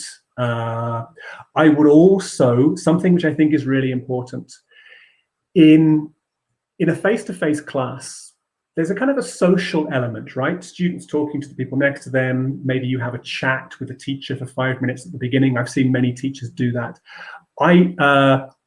My suggestion is build in some social time. Don't just focus on your class, but build in some time when the students are going to be communicating with each other, or you're talking about plans for the next weekend. Think about them as humans, and that the fact that we have this social interaction in a regular class and it kind of disappears. So make sure that you put that in, and maybe put it in at different stages, maybe at the beginning, somewhere in the middle, and somewhere at the end. A big question, too difficult to answer in one go. Yeah? Another question? Okay. No, that's all. Thank you very much, sir, for your presentation. We really appreciate it. Do you have any question? Just to wrap up with this, please, if you have any comments, sir. From me? Yes. Sorry? No. Well, thank you very much for your invitation to Oxford and also my opportunity. I love the opportunity to work with people from different countries. I do live in Mexico. Mexico is part of Latin America, but every country is different, and it's fantastic to work with different people from around the world. Thank you very much for taking this time on a Saturday morning or afternoon, depending where you are. And I hope, my sincere hope is I've given you 1 or 2 things that you can put into your classes and that your students will enjoy English a bit more. So just thank you very much for your participation from TDS conference and everybody who joined me today. So thank you very much. It's a real pleasure. Okay, sir. We really appreciate it. Have a good afternoon. Well, ladies and gentlemen, we have just wrapped up these presentations, the block in the morning. So let me give you just some instructions. Well, what we're gonna say is thank you very much to our speakers for the presentations and to all the teachers who have been connected this morning. It has been a very productive morning, and as you can see, ladies and gentlemen, we're gonna have a break for lunch, and then we are coming back at 3 p.m. Please keep in mind 3 p.m. Peruvian time with the last 2 presentations for the event. And please, one more thing. Some of you were asking about the certificates. Well, to obtain the certificate of attendance, you must participate at least 5 of the conferences of the 7 that we are offering in total. And And at the end of the event, all registered attendees will receive the certificate information in their emails. And the last but not least, please see you at 3 p.m. before 3 p.m. Have a good lunch. Have a good afternoon. See you at 3 p.m. Bye-bye.